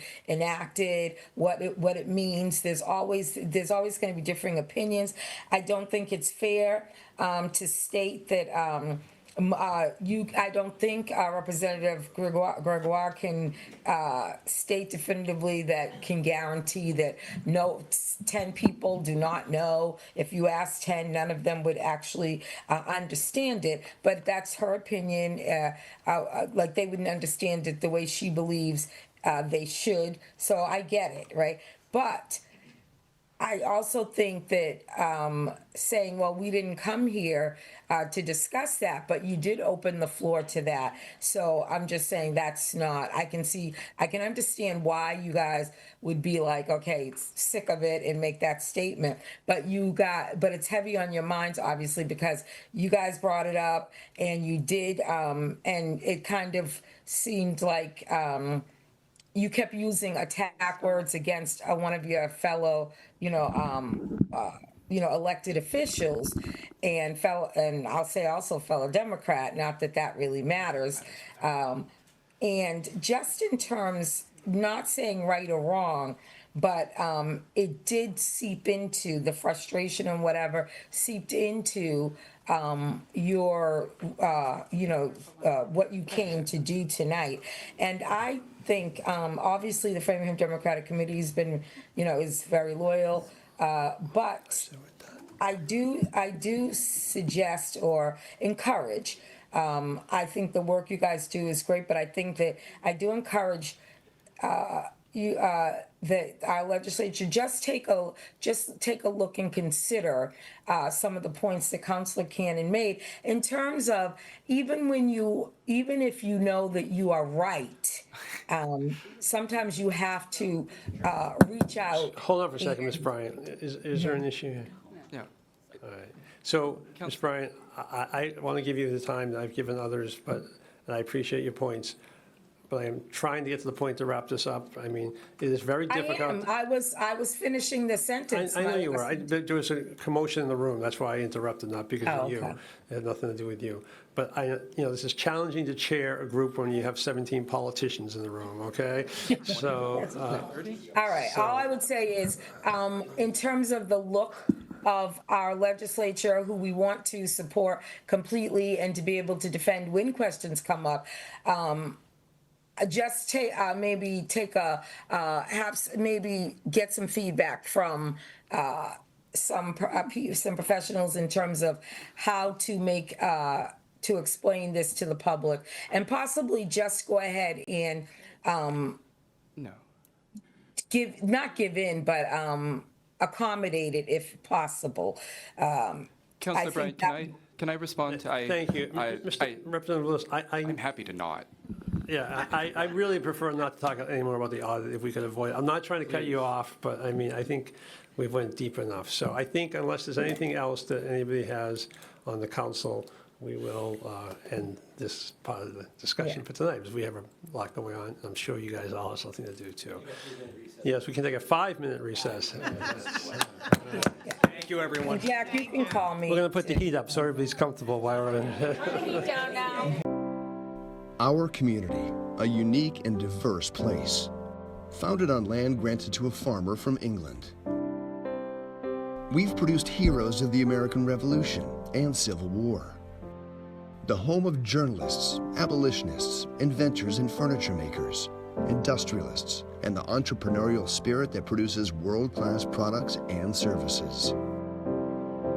A stretch of Route 9 called the Golden Mile featured international performers and headline entertainers,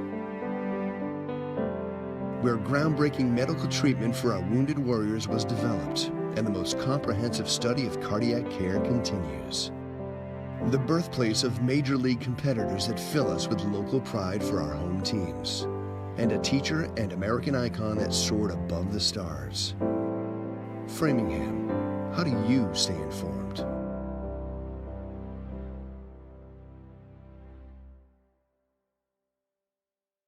So next on the agenda, I'm going to ask, we have a lot going on tonight. We've already had a lot of fun, and we have a lot more to come. So we need to, we have some appointments.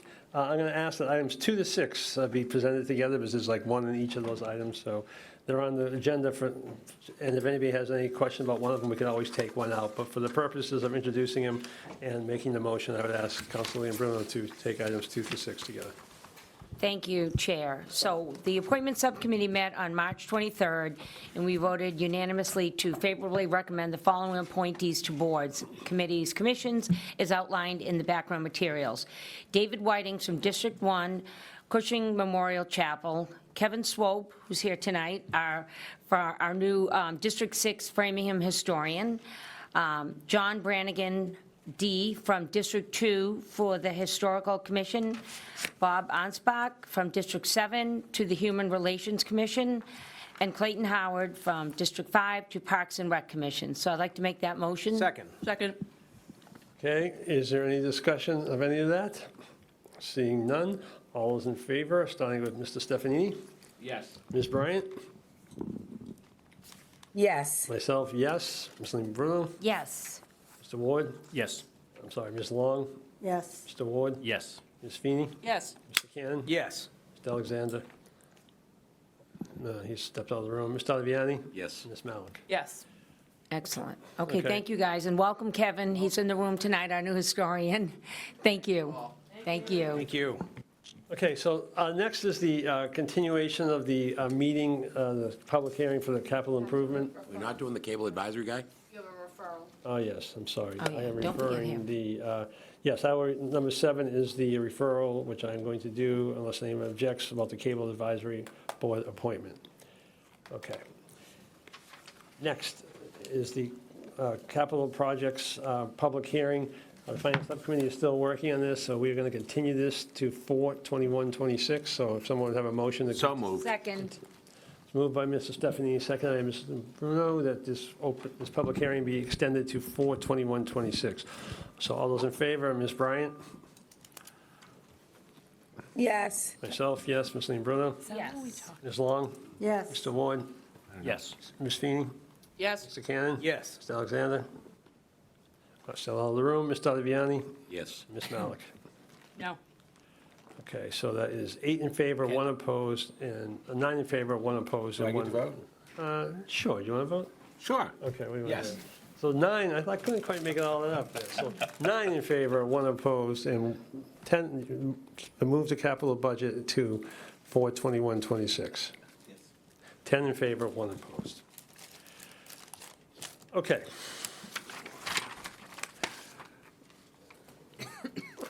So next is the public hearing, continuation of the public hearing. And is this a continuation of the public hearing, or is this a new? It's just still open. That's what I thought. We did open it last time. I thought we opened it last time. I just wanted to be sure. So this is a request to purchase 97 Franklin Street. It's being recommended by the Finance Subcommittee. There is a full motion that has to be read here since it involves both bonding and the potential of eminent domain. So why don't we do that? Mr. Vianney, why don't you put the motion on the record? Okay. Ordered that a vote adopted under order number 2024-035-001 on June 4th, 2024 by the City Council is hereby amended to allow the purchase of property and building located at 97 Franklin Street, Framingham, Mass., including the payment of costs incidental or related thereto instead of the purchase of 196 200 Concord Street, and shall now read as follows. That the council votes to approve $2 million from the joint dispatch previously voted by the City Council Order 2023-042-002 be rescinded so that the total amount now is $6 million. And further, that $1,500,000 is appropriated for the portion of the purchase of the property and building located at 97 Franklin Street, Framingham, Mass., the 97 Franklin Street property, and that $500,000 is appropriated for the design of the Folly Building rooftop solar project, and for the payment of all costs incidental related thereto to be spent under the direction of the mayor or his designee, and that the mayor is authorized to acquire by gift, purchase, eminent domain, or permanent easements, the temporary construction easements or other interest in land of said project, and that the mayor is also authorized to contract for and expend any federal state aid available for the project or any other funds available for the project, and that the mayor is authorized to take all actions necessary or convenient to carry out those purposes for this order, and further meet those appropriations. The treasurer is authorized, with the approval of the mayor, to issue from time to time bonds or notes in such a pursuant to the provisions of Mass General Law, Chapter 44, or any other enabling authority. Further ordered that the additional $1,212,500 is appropriated for the portion of the purchase of 97 Franklin Street property and for the payment of costs incidental related thereto to be spent under the direction of the mayor as his designee, that the mayor is authorized to acquire by gift, purchase, eminent domain, permanent easements, or temporary construction easements and other interests in land for said project, that the mayor is authorized to contract for and expend any federal or state aid available for the project or any other federal funds for the project, and that the mayor is authorized to take all actions necessary or convenient to carry out the purpose of this order, and further to meet these appropriations. And the treasurer is authorized, with the approval of the mayor, to issue from time to time bonds or notes in such an amount pursuant to the general law, the Mass General Law, Chapter 44, or any other enabling authority. It's introduced to the City Council. This is our second reading. The Finance Subcommittee received it and did the unanimous recommendation. Second. Okay, so it's been moved and seconded, so we'll have the rest of the public hearing first. Does anyone in the city council who wants to talk further about this, have questions or comments? Seeing none, is there anyone in the public who has a question or comment about this? I want to check to see if there's anyone on Zoom. I see no one in Zoom, no one in the public, so I'll ask for a motion to close the public hearing. Motion to close the public hearing. Second. Moved by Ms. Meany, seconded by Ms. Lynn Bruno. Any discussion about closing the public hearing? Seeing none, all those in favor of closing the public hearing? Myself, yes. Ms. Lynn Bruno? Yes. Ms. Long? Yes. Mr. Ward? Yes. Ms. Feeney? Yes. Mr. Cannon? Yes. Mr. Alexander? Yes. Mr. Aviani? Yes. Ms. Malik? Yes. Mr. Stefanini? Yes. Ms. Bryant? Yes. Public hearing is closed. Any further discussion on the subject? Seeing none, I will ask for a vote on the main motion, which is to purchase, as read by Mr. Aviani. This does require a roll call vote anyways by charter. Ms. Lynn Bruno? Yes. Ms. Long? Yes. Mr. Ward? Yes. Ms. Feeney? Yes. Mr. Cannon? Yes. Mr. Alexander? Yes. Mr. Aviani? Yes. Ms. Malik? Yes. Mr. Yes. Stefanini? Ms. Bryant? Yes. Myself, yes. Okay. Very good, thank you. Report of the mayor. Mr. Mayor? Thank you, Mr. Chairman. Couple of things.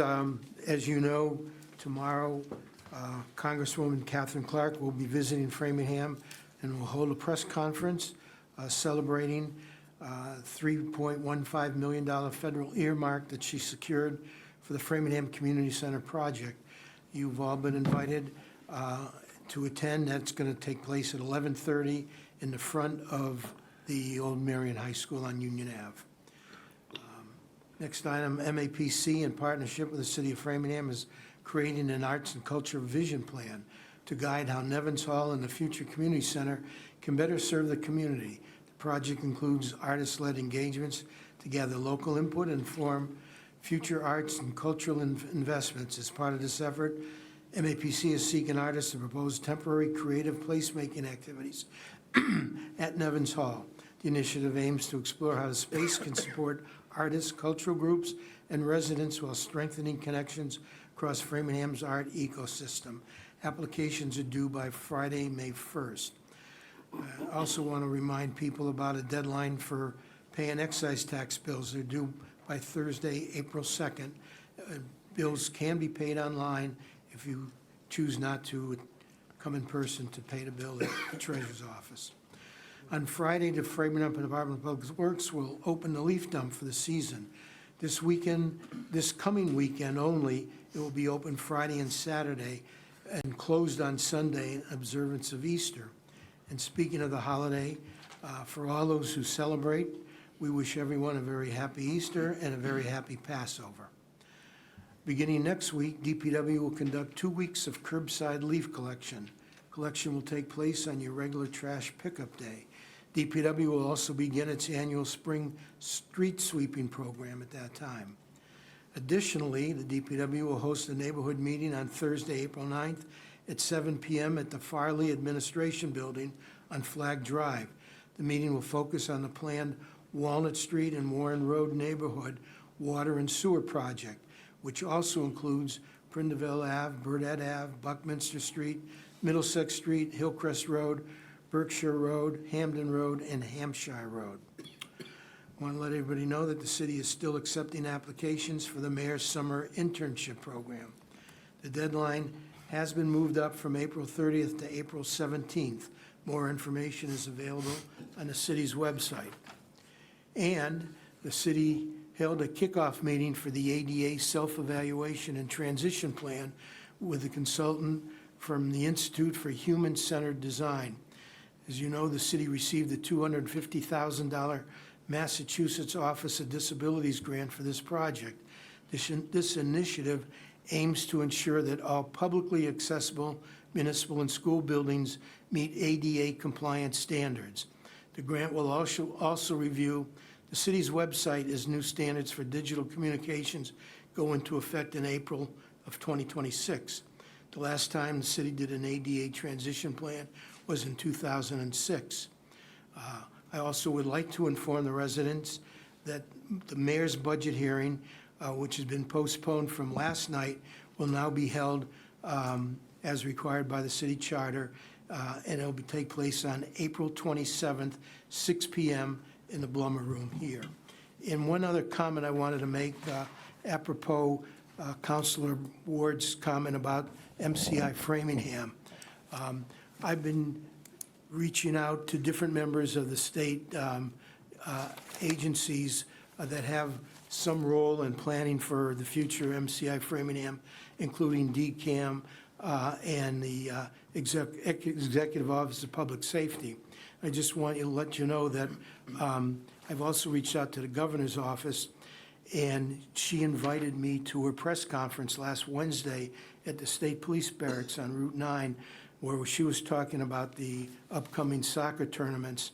And after the press conference, she took me aside to let me know that she was aware of my interest and Framingham's interest in being involved in that program. She knew that I had reached out to her office, and she promised me that she would shortly set up a meeting for me to come in to talk to her and other members of her administration. So I was very pleased that it's on her radar, and she knows that Framingham wants to have a seat at the table on this project. So as this develops, I'll keep the council informed. Okay, thank you very much. Any questions for the mayor? Ms. Feeney? Thank you very much, Mr. Mayor. Just a quick question about the MAPC, the Arts Vision Project, and so that will include the community center? No, I think it's mainly focused on Nevins Hall. Oh, okay, because I thought you said the community center. I think they're only going to take a look at it and see about potential for the future, but the main focus will be on Nevins Hall. Okay, because I was wondering if if your advisory committee had been looped in on that, and if anybody was participating from that committee. I don't know, I wonder, oh, she's gone. I was going to ask Susan Petroni. I know she had a role in setting that up. That's a good question. I'll find out the answer. Thank you very much. Anyone else? Seeing Mr. Cannon. Thank you, Mr. Chairman. Thanks, Mr. Mayor. The news on the transition plan, it sounds like one of those regulatory things that is not worthy of recognition, but I know it's been a long time in the works, and you've taken it very seriously, and and kudos to Megan Todd and your entire team for securing that funding. This is one of those things that is required by law, has been for a long time, but community after community, and Framingham for a long time, kicked it down the road further. It is certainly worthy of recognition that we're tackling that, and I thank you for it. The meeting I mentioned that took place today was well attended. There were 18 members of the administration on Zoom, and the rest of the executive office, executive conference room was full.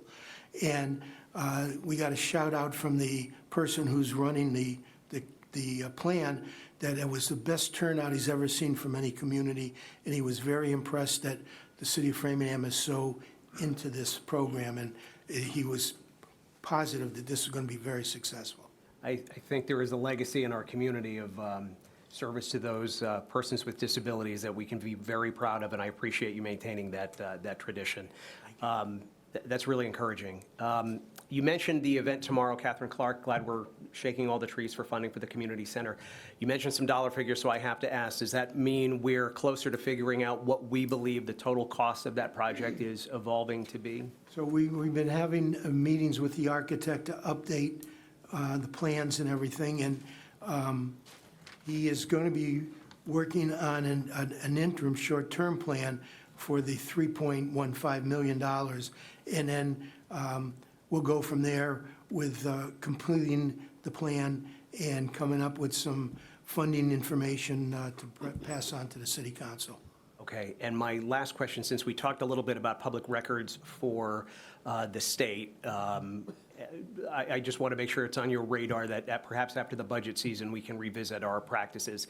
I think we're obligated to do better than the state. They don't have any obligations, so we're ahead of the curve there. But I think there are probably some ways that we can, it's worthy of revisiting how we do things, why we do them, and that conversation that we had talked about a while back is probably worth having. So just to make sure that, and I know it is on your radar, but that's all I have. Thank you, Mr. Chairman, and happy Passover. Thank you. Okay, thank you, Mr. Mayor, for the report. So next is a discussion with the administration regarding a rough draft of the FY27 operating budget. So I want to make a couple of comments at the outset here. Okay, so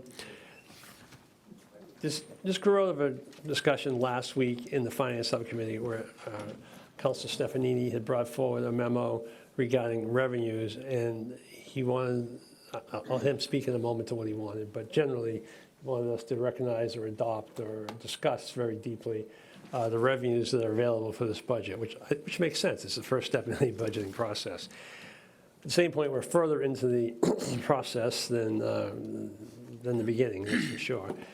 Though we're at the beginning, since the mayor hasn't brought forward his budget to us yet by our vote from a couple weeks ago. At that meeting, the mayor then volunteered to essentially share with us their working documents on the budget, which is certainly unique in the 9 years we've been doing city budgets and appreciated. And I did send an email out explaining the process. So I do know that Mr. Tassino passed out tonight a document, but it was not on the website for a couple of reasons. One was they were working on it through this afternoon. And secondly, because it's a working document, we're actually it's not a budget proposal, it's just guidance for this discussion. And as I say, the mayor is allowing us to kind of see inside his process and share with us his working documents as he comes to decisions to propose that he needs to make to propose a budget to us, which is going to be a challenge for us, as we know. So what I'd like to do to have this discussion in a meaningful way, so there's a few things I'd like to do. The first thing I'd like to do is take advantage of the fact that Anthony Kinahan, our new staff member, is here. So I'd ask him to come up here and join us at the table. He started work for us this week, and as you know, finance is obviously a very important focus of his work. And so we'll put him on the spot the very first night. Welcome. He's got everything fixed. Yeah, he's all set. All right, he got all our problems solved. And then secondly, I would like, Mr. Oliviani, is there something going on? Well, do you want me to read what we voted on Mr. Stefani's request? It was unanimous of the board? Sure, if you want to, you can do that, and then we can go to Mr. Stefanini. Yeah, that's what I thought. Okay.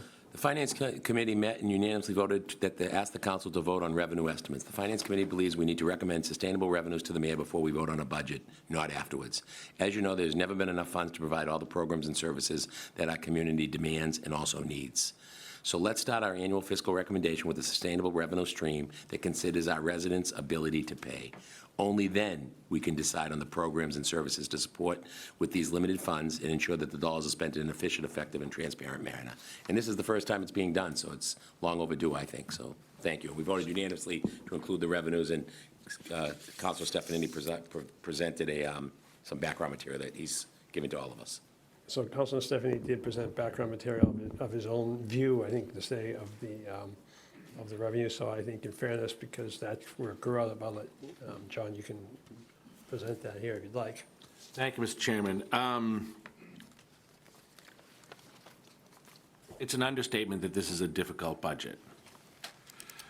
And one of the things that I think is very important for us, which is the process the state follows and many municipalities follow, is they normally start with what are sustainable revenues? Where are we? Look at what that budget looks like, and if the budget needs to be more or less than that, then we make adjustments as to how we do with that. My concern is that our budget process, we look at the expenditures without thinking about what the revenues are, and then sometime in November we vote the revenues and we get a asterisk from Mr. Cannon that reminds us that we have to look back, and I wish we had done this when we're there. And I think it's worthy of a sober conversation to think about it. We took and we weaned ourselves off of free cash. The previous mayor's last budget used $10 million in free cash. And we all know the fiscal crash that followed that after dramatic increases in local aid that Senator Spilka talked about, and dramatic increases in water and sewer rates that followed, and the use of $9 million in ARPA funds to do nothing but fill a budget hole. I don't think anyone here wants to repeat that. But I will tell you, when I look at our fiscal numbers, I see us doing exactly that. And it frightens me, because our schools, our police, our fire, our public works, more than anything else, they need a stable and predictable level of revenue. And so we can do something that is unsustainable, but let's be clear, we'll be back here the next year and we'll have a crash. And that's exactly what happened, happens in many municipalities, many governments. So my suggestion is to have a sober discussion about revenues. We cannot sustain $10 million in free cash. We've got to lower that number. I would rather see us increase taxes than use that amount of money on free cash. And I know that means we're putting pressure on ourselves, but I think we're at a unique moment. We have a mayor who has an enormous wealth in municipal experience, and we have 4 of our biggest managers, schools, police, fire, public works, that are seasoned veterans that have had fairly significant increases in their budgets for the last 4 or 5 years. I think we should find out what they're prepared to manage to for a number that is sustainable.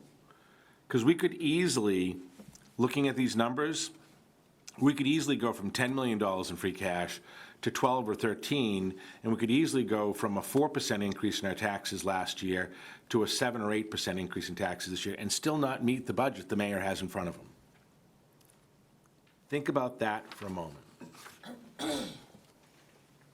And if we're going to sell an increase in use of the excess levy capacity, if we were not in that situation, we'd have to go to an override. And I think it's worth us drawing a line so that we know what it is that we have to defend above that, so that there is some legitimate benchmark to measure it against. Take the schools.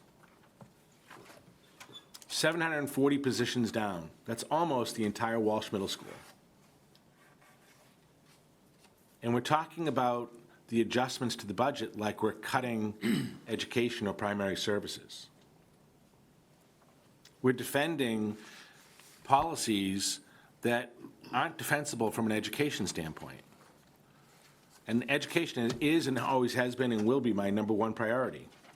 But giving them an unsustainable budget and not helping the school department, public works, police and fire be realistic about what our revenues are is detrimental to us as a community, extremely detrimental to us as a community.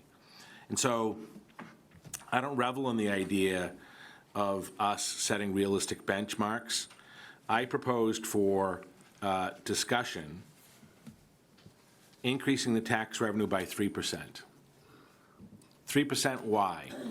That's 2.5%, which is normal, and another 0.5%, which is above the levy, because I wanted us to collectively signal each other that we're prepared to go above the levy. It doesn't mean we won't go above the levy more than that, but it's a conscious decision for us to think about going beyond the levy.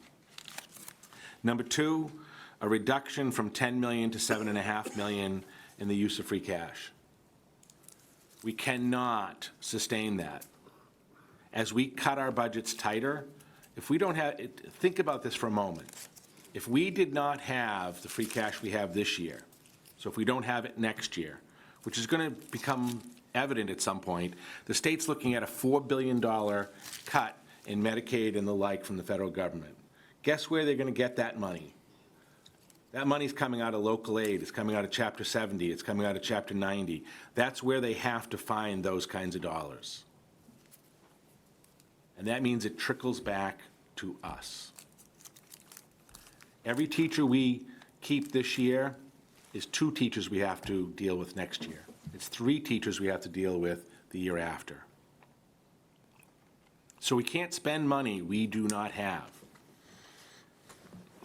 That $10 million in free cash this year is equivalent to a 5%, 4.5% increase in our tax levy, just to get us to zero. And lastly, I think we need to look at making reductions. And I would start with some across-the-board cuts to the 4 major departments, and I'd ask those departments what it looks like. Because if we're going to go back to the voters and ask them for more revenue, I'd like each of those departments to have on record, what does it mean for them to do something that causes us to do something that is unsustainable or extraordinary? Our taxes in the last 4 years, on average, have gone up $1,300. And as Mr. Ottaviani says, he's looking for that average person. But it's still $1,300. So I know this isn't an easy conversation, but I think establishing a sustainable revenue for a benchmark and asking the mayor, in addition to his budget, to give us a budget that meets that, gives us the ability to see what the difference is. I, for one, would like to know why we have dozens of academic coaches that don't go near the classroom that we added during COVID, that we have kept while looking at making cuts to things that directly impact our classrooms. I'd like to be educated about that. I'd like to know what we're doing with overtime in police and fire and how we're dealing with those issues. They're not easy. But the alternative for us to ignore the fiscal reality is for us not to be supportive of police, fire, public works, and schools. So I'm not trying to make this more difficult. I'm trying to figure out how we bring clarity to this conversation so that when people get a huge increase in their tax bill or a reduction in their service, we've defined it in advance. And we can have a clear vote by this group of people to either extend the tax levy, utilize the excess levy capacity, or we can make reductions accordingly. I, for one, I'm not trying to, just to make a comment, I'm not trying to make, Mr. Mayor, your life more difficult. I'm trying to make it easier. And I hope you appreciate the context in which I'm trying to focus our conversation, because I know how hard your job is. And I think everybody needs to feel that, not just you. I think the school committee needs to feel it. I think this council needs to feel it. And the sooner we feel that, I feel like we will be able to come together and figure out how to deal with it. Because the mayor's numbers, we would have to have a dramatic increase in tax revenue and a dramatic use of free cash that is not sustainable. And I'm happy if someone has a different view or we've discovered money that doesn't exist, but I don't see this as the year that Karen Spilka puts her hand in the rabbit's hat and pulls it out. It's not that year. If she could, I think she would. Did I set this tone okay? Yeah, certainly, I think that's the tone you set the other night. Any other comments or questions about revenue? I want to get to the mayor's information first, but I think it's critical that we get to that information. But I want to talk about the revenue first, and then we're going to see where the revenue leads us and where the problems begin. So any questions, comments about revenue? So, Mr. Ward? So do you want comments now or to wait till? About revenue. I mean, I have general comments on revenue, but I don't know. Yeah, yes, I want, because, yes, let's try it. Let's see what it goes. I know what you're saying. It's a little, I agree, it's a little awkward maybe to, all right, why don't we do this? I was going to do it differently, but why don't we go to the mayor, and you can say what you want to say, and then we can highlight that against what Mr. Stephanie just said, and then work the discussion from there. Okay? I have about 6 slides, and I want to emphasize, this is a working document. The numbers can change all around, they float around, and there's a lot of variations in the numbers.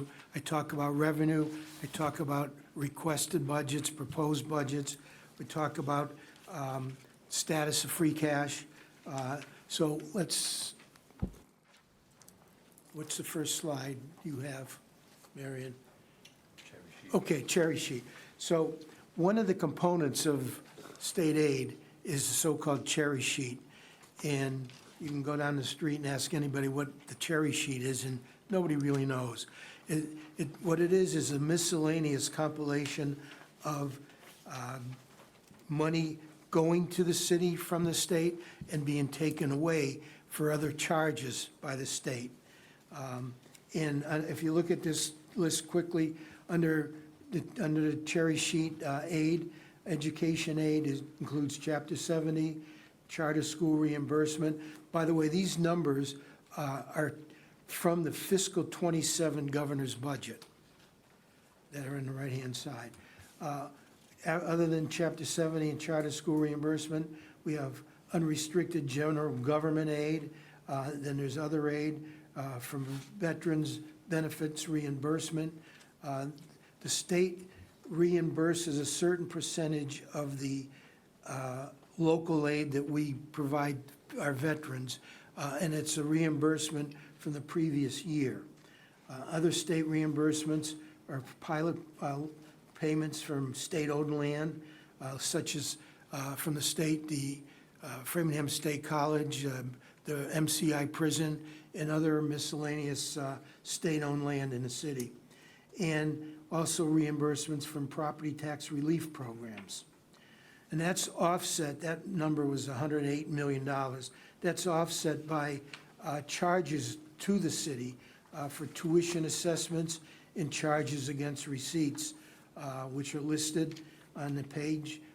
Also, charges for the MBTA and the MWRTA and other state assessment charges like the so-called Air Pollution District, the Metropolitan Area Planning Council, dues, and non-renewal surcharges from the RMV.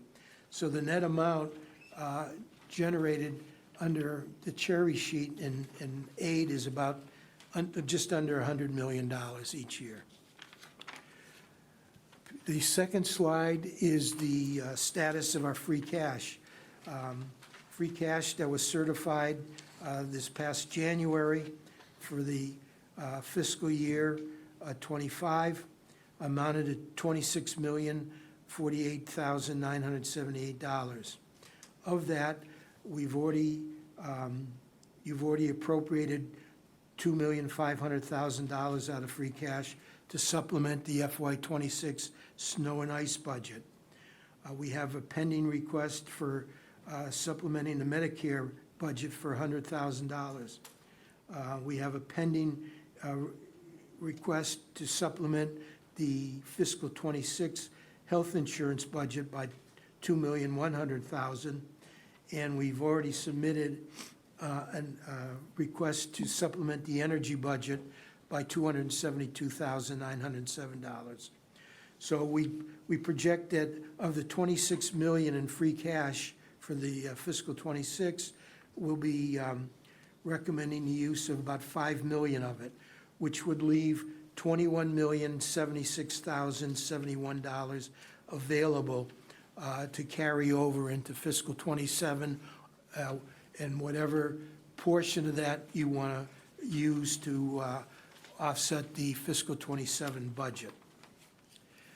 The third slide just discusses what the impact of different revenue scenarios would be on the average single-family tax bill.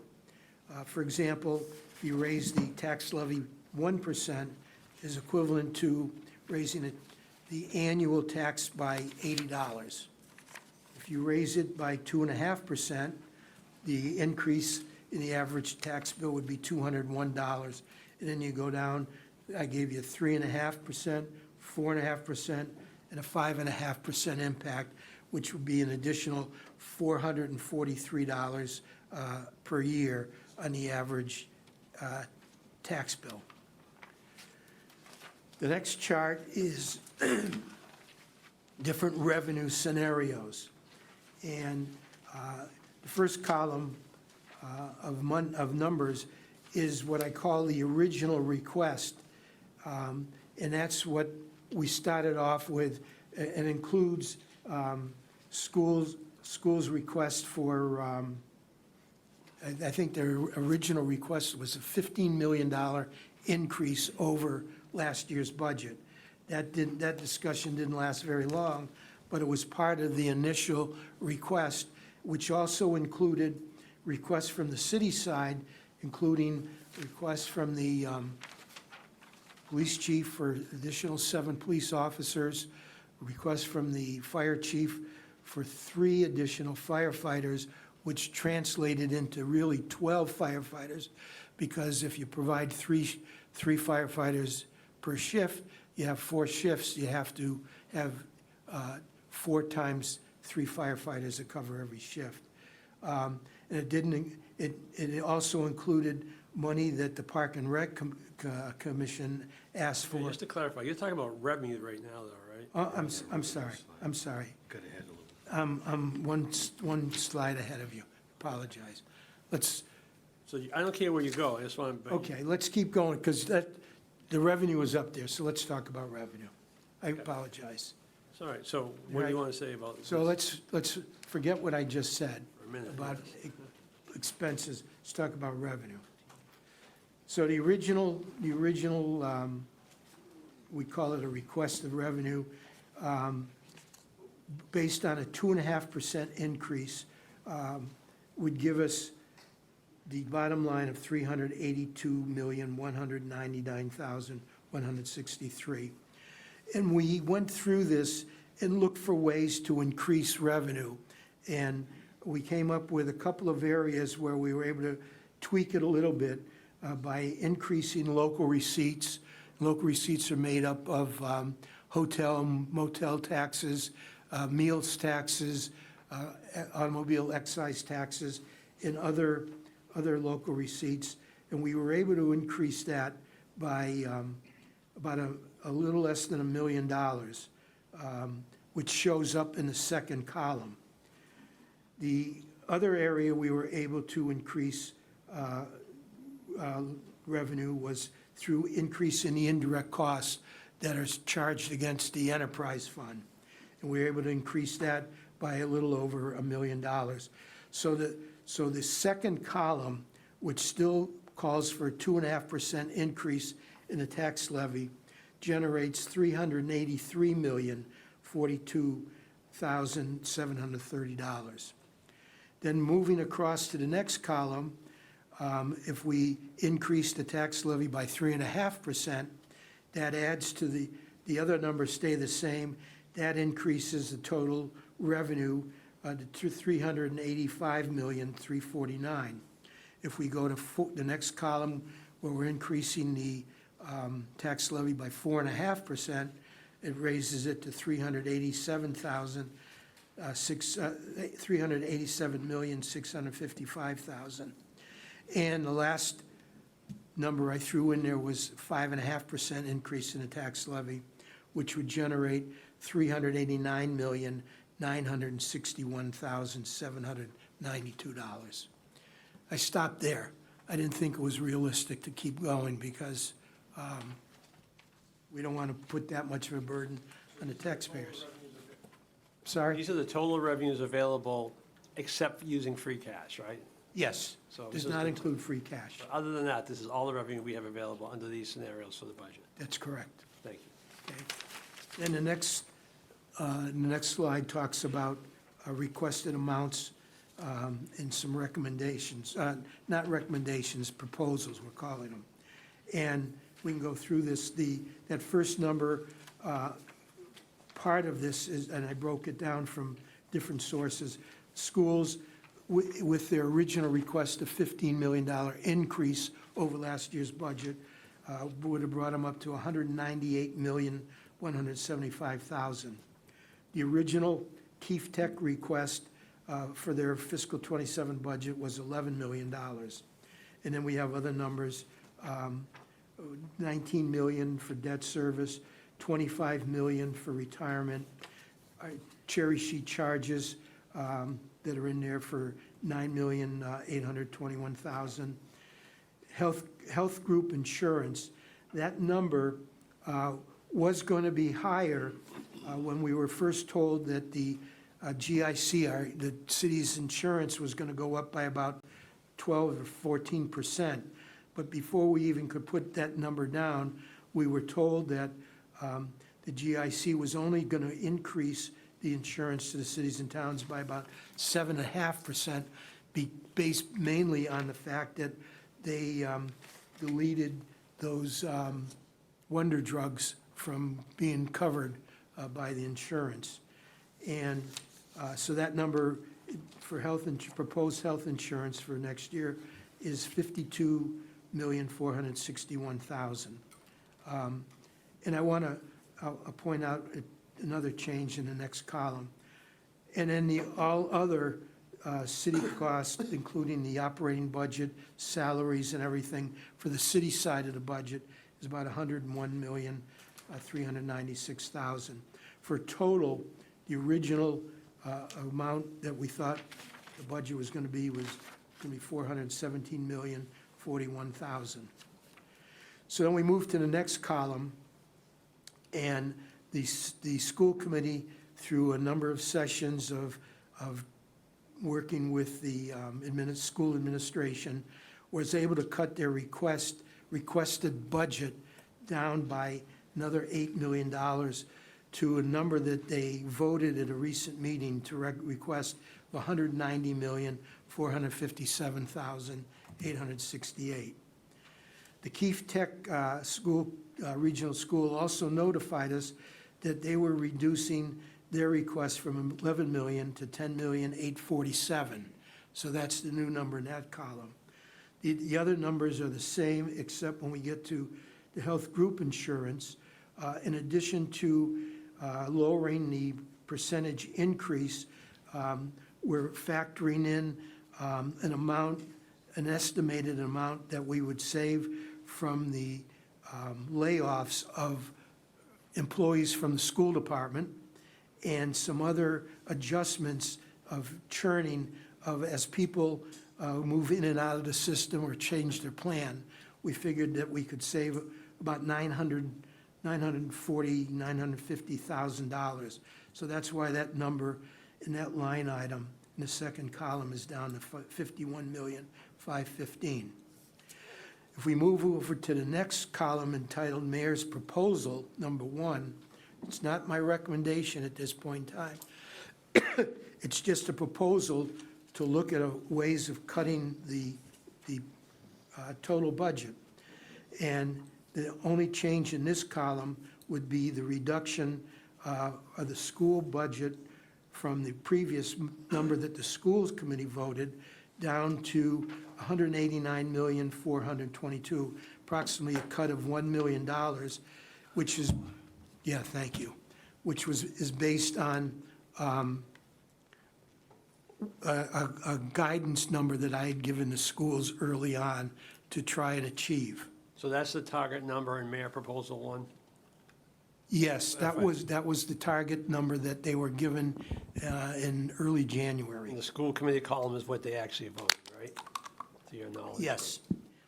And Mayor's Proposal number 2 is just a further reduction in the school budget of $1 million from Mayor's Proposal number 1. So the bottom line, the bottom right-hand number, without any further adjustments in the request for money for the fiscal 27 budget, the number would be $400,897,936. So your final sheet is the matrix we put together. Taking all the numbers that we just discussed, the various revenue numbers, the various budget numbers, and I put it into a matrix. And the top row is the numbers we just talked about for revenue proposals based on 2.5% increase in the tax levy, 3.5%, 4.5%, 5.5% in the tax levy. And then the columns, the rows going across are based on the different numbers I mentioned for potential budget. So the numbers in the box are what the deficit would be if you apply a different row with a different column. I'm not going to say what it looks like, but the numbers in red are numbers that would either exceed the available free cash, and those are the numbers that would be made up, those are deficits that would be made up by free cash. Okay? So the ones in red are ones that either would exceed our available free cash or get so close to being the amount of free cash that we would basically use it all. So those are the numbers in red. And just for an example, if we take the 2.5% increase, which would be a revenue which would be $383 million, and paired it with the original budget of $417 million, the deficit would be $33,998 million, okay? So if we follow this all the way across, we get to a yellow area, which would be doable, but it would far exceed what the conversations have been about how much free cash to use. And then we end up on the right-hand side of the chart with numbers that are in green that are, if that amount of free cash was used, it would still leave some in reserve for fiscal 28's use, but it would still be in a significant amount of free cash. So the lowest, according to this chart, the lowest amount of free cash that would be needed would be $10,936,000. So essentially, these proposals, which you explained well, the revenue proposals versus the expenditure proposals, and then the matrix, these deficits are essentially the budget deficit with no free cash applied. That's right. Okay. Okay.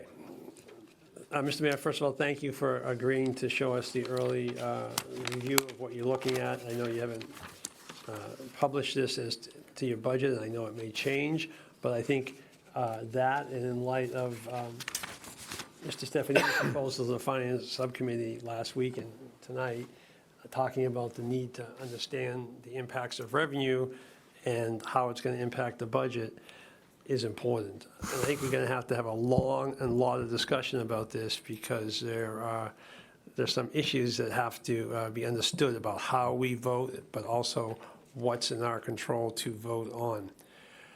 So I guess to try to keep this reasonable, I will ask for any comments and/or questions on this issue. So I'll start with Mr. Ward, then Ms. Malik, and we'll go from there.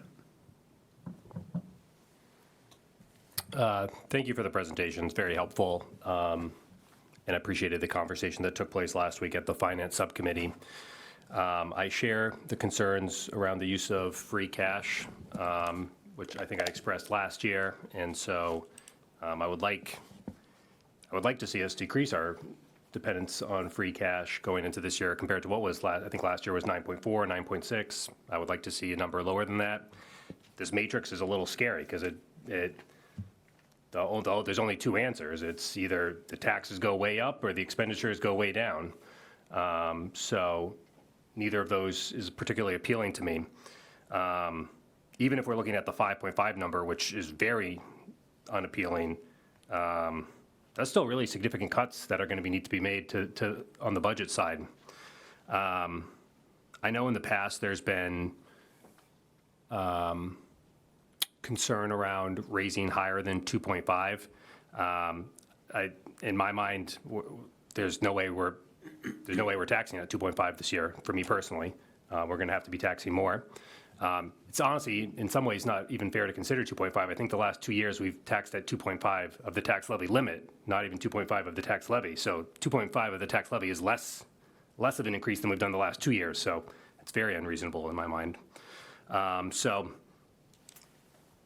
that's kind of where I'm thinking. I think the only answer is we need to really, there's going to be a lot of spending cuts, unfortunately. Or need to be. Thank you. Ms. Malik? Thank you. Mr. Mayor, I have a question about, there was some mention of $1 million in ARPA funds that were not reimbursable for some reason. My understanding was that million was going to come out of free cash. I don't see it here. Is there an update on Yes. those? So we were told by the DOR to hold off, don't put it into the budget, deal with it when we do the recap sheet in the fall, and it'll be addressed as part of the recap sheet, and that it may come out of free cash at that time. There's also talk about, because there's so many communities that have the same problem, there's a bunch of them, so DOR is thinking, talking about a special legislation to split it up over a period of years, so you don't have to make up the full amount in 1 year. So we're working on that. We'll be reaching out to the legislative delegation when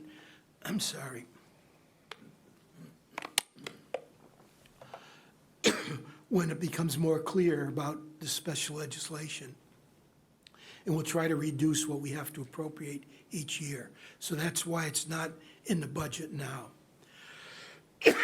Thank you. Anybody else? So, go ahead. Well, I was following some of the finance meetings. I'm not on the finance committee, and, trying to follow along. And just kind of sitting here and listening to these numbers and, seeing, the reality of where we're at and what we have to do here. And it's tough. I mean, I know there are a number of departments that are, asking for increases. I know the schools, it's been a back and forth. And I'm really concerned about the free cash, and I don't know what we're gonna do here to try to figure this out without making more cuts. But I think that raising the taxes, significantly is really out of the question, because I'm sure we've all heard the same thing from people about, their just being, deciding whether they're gonna pay for healthcare, how they're gonna pay for that, their medicines, or how do they heat their house? I mean, everything's through the roof. I totally understand it. But, these numbers are truly frightening. Mr. Cannon? Thank you, Mr. Chairman. I'm not going to repeat anything that's been said. Just a question for you, Mr. Mayor, and I do appreciate you having this dialogue. These are rough numbers. It's an iterative process, so, it's a lot of things. There are a lot of moving parts, so thank you for that. In your budget, are you still, I'm sorry? No, I'm sorry, go ahead. I didn't mean to interrupt. In the forthcoming budget, you mentioned internships earlier. Are we still planning on doing paid internships? Okay. That's a yes. Are we still joining things like the Mass Municipal Association? They do the trade show and the networking events. Is that going to be included? Okay. So I would say, without dwelling on anything in particular, that maybe we take a look at every, are they great to have? I mean, paid internships are rare because an internship is typically in exchange for, the on-the-job learning, et cetera, et cetera. We've been generous enough to do it, and I've had an issue with it when we've done it, but maybe this is the year it's an unpaid internship. Maybe MMA isn't as critical as we perhaps once thought it was. I just don't know that the revenue number is only meaningful if we obey it. And it doesn't sound like we're there yet, because we're still budgeting, we're still planning for the wants and the luxuries. And I don't mean those are important programs to someone, but some of these forecasts are startling. So I hope we take a careful look before the next version of this comes here. And people are sometimes asked, well, what's the problem with free cash? We have the free cash. Why don't we just use the free cash? The problem becomes, we end up budgeting recurring expenses with what in essence is a one-time non-recurring. I'm not telling this to you, but sometimes we get the question tomorrow of, why are you guys so difficult on free cash? Because we can't count on it being there. So I don't have an issue doing limited free cash when it's for a non-recurring expense, but these don't seem to be fitting into that category. So I appreciate having the conversation and the flexibility there, but I share the concern of my colleagues. Thank you, Mr. Chairman. Thank you, Mr. Mayor. Mr. Stephanie. Thank you, Mr. Chairman. And Mr. Mayor, thank you for sharing these sobering numbers with us. I'd like to make a couple of comments, and I think I'd like to make a motion, but I'd like to sort of talk this through. The numbers we're looking at, and we'll use Mayor's proposal 2 for purposes of discussion, is a little less than a 5% increase in our expenditures. So I don't think we want to file our disincorporation papers yet. We're looking at a $400 million budget, more or less. It's a lot of money to run a lot of services. Question is, can we, after years of some pretty good increases, manage our way through with less than a 5% increase? And I believe the answer is yes. I don't know the answer sitting here. I don't think they're found in cutting all the small things. Maybe some of the small things we shouldn't do, but I'm not suggesting paid interns or whatever. I think some of the small things add a certain quality of life to the world we're in, and some don't. But I think we can do better than 5% increase for the taxpayers, while at the same time looking at a pretty significant increase. So if you accept that we can't sustain one-time use of free cash above 10 million, let's entertain, for sake of discussion, 7.5 million. That means to make up the number that the mayor has put in front of us, we're looking at an increase not of 5.5% in taxes, but probably more like 7.5% in taxes. Each 1% of tax levy is equivalent to about $230 million. $2.3 million. I'm sorry, 2.3 million. Okay, so if you were to take out of that $2.5 million, you're talking about 6.5% increase in the tax levy. So keeping our free cash at a manageable level that doesn't impact our bond rating and gets us in a right direction means we're looking at a 6.5% increase in taxes to combine with a 5% increase in expenditures. If we bring each of those down a bit for purposes of nothing other than an academic exercise, it helps us help the community and the voters think about, what does that mean? The idea that we're just going to look at a 5% increase in the budget and not have significant looking at consolidation, and I for one, would like to see a budget that uses $7.5 million in free cash, that increases the levy by 3.5%. That means our growth rate will be closer to 3.5%, which is a pretty healthy growth rate for a municipality. And if next year is going to be worse than this year, that's probably too much itself. But it gives us an ability to understand what that means.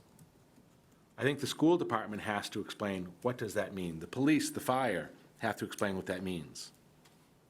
And if we can't do some of the expansions we're looking at, we should be able to look at it and say, okay, if we're going to add 13 firefighters, it's going to cost us another 0.5% on the tax rate. And is that something we're prepared to pay? If we're going to hire 12 academic coaches, that's going to cost us 5% on the tax rate. And those are decisions that, for $5,000, we get to make. I was trying to be a little bit of levity in this conversation. But I think that we need to be able to have that kind of crisp clarity to what these decisions mean. And there are a couple of points of interest, and I don't want to get this into a finance committee meeting, but I also think, Mr. Mayor, that a little bit of accounting can also give you a few $1 million more. And let me elaborate on that. Every year in the budget, we put in small capital. Small capital has got to be a few $1 million in the budget of things we do. I think we should look at whether or not those are something we use free cash for. Now, again, we're using a little more free cash, but we're using it for one-time expenditures that otherwise are legitimate capital expenditures that are there. Now, maybe that's a little bit of an accounting mechanism, but we're paying for cruisers and other things that are, that are capital expenditures we can look at, and we have to look at whether we don't make those if that money doesn't exist going forward. Second is over the last 2 fiscal years, and Anthony, this is a good exercise for you, Mr. Tassino has identified approximately $7 million each of the last 2 fiscal years in turnbacks from municipal side. I would venture to guess that there is a lot of year-to-year parity in that, which means we would increase our risk by cutting those budgets, assuming that we're counting on savings that may or may not exist. But that said, that's a way for us to reduce the reliance on free cash by cutting away and eliminating free cash before it occurs. Does everyone understand what I'm talking about? I'm talking about money at the end of the year that a department doesn't use that gets reverted back to the town or the city that then converts itself into free cash. If we eliminate that in the budgeting process, we've taken $7 million out of the budget. And in the delta the mayor's talking about here, those 2 things alone could make a significant difference in moving us forward. The latter comes with some risk. And maybe we need to assign a little bit of risk. The third thing is, I think we should look at everything, as Mr. Cannon suggested, and I hope we do. But I would especially like to see us understand what our 4 largest departments can do with a 0.5% cut. It's not unheard of. And one of the things that's interesting, and it's a municipal manager's budget practice, is the months of May and June have incredible procurements. It'd be interesting to look at May and June procurements. I've done this before as an exercise on the state level and the municipal level. There's real money there. Isn't it curious that the entire school budget, that there's not a penny that's reverted, turned back?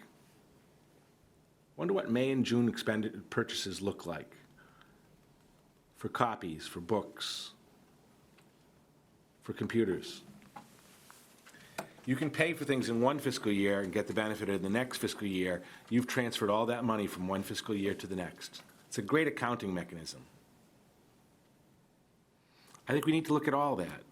But I think it starts, not to get in the weeds on the budget, I think this conversation has to start with, number 1, revenues, and number 2, some discipline. And if we decide that we don't like the discipline that we've put on this because it's too much pain, it's too much cuts, then we can look at putting it back. But if we accept a 5% increase in our budget with 5.5% tax revenue and $11 million in free cash, we might as well just throw up our hands and not even bother. So I think if we were to start with $7.5 million in free cash and $3.5 million in 3.5%, which shows our interest in going above the cap, our starting budget would be $393 million. And the mayor's budget, if you flip to 400. is 400. That's a delta of $7 million. And I think that $7 million, what I'm suggesting, is if we start with that number, we then get clarity from schools, police, fire, public works, as to what that $7 million looks like. And we can then vote to increase the levy use or whatnot. And through the use of one-time capital, through the reduction in turnbacks, those two things alone could be $8 or $9 million with increased risk. We have some tools, but I think we have to start with discipline. That's my personal opinion. So I have some comments, as I'm sure you assume I would. First of all, I'd like to thank the mayor for putting this out here, because I think it does make it easier to see the broad strokes of this before we actually get the budget. So I appreciate your willingness to do this. I believe also, I'm not sure where the parameters of it are in my belief right now. I think the point Brandon made about the last couple of years is a valid point.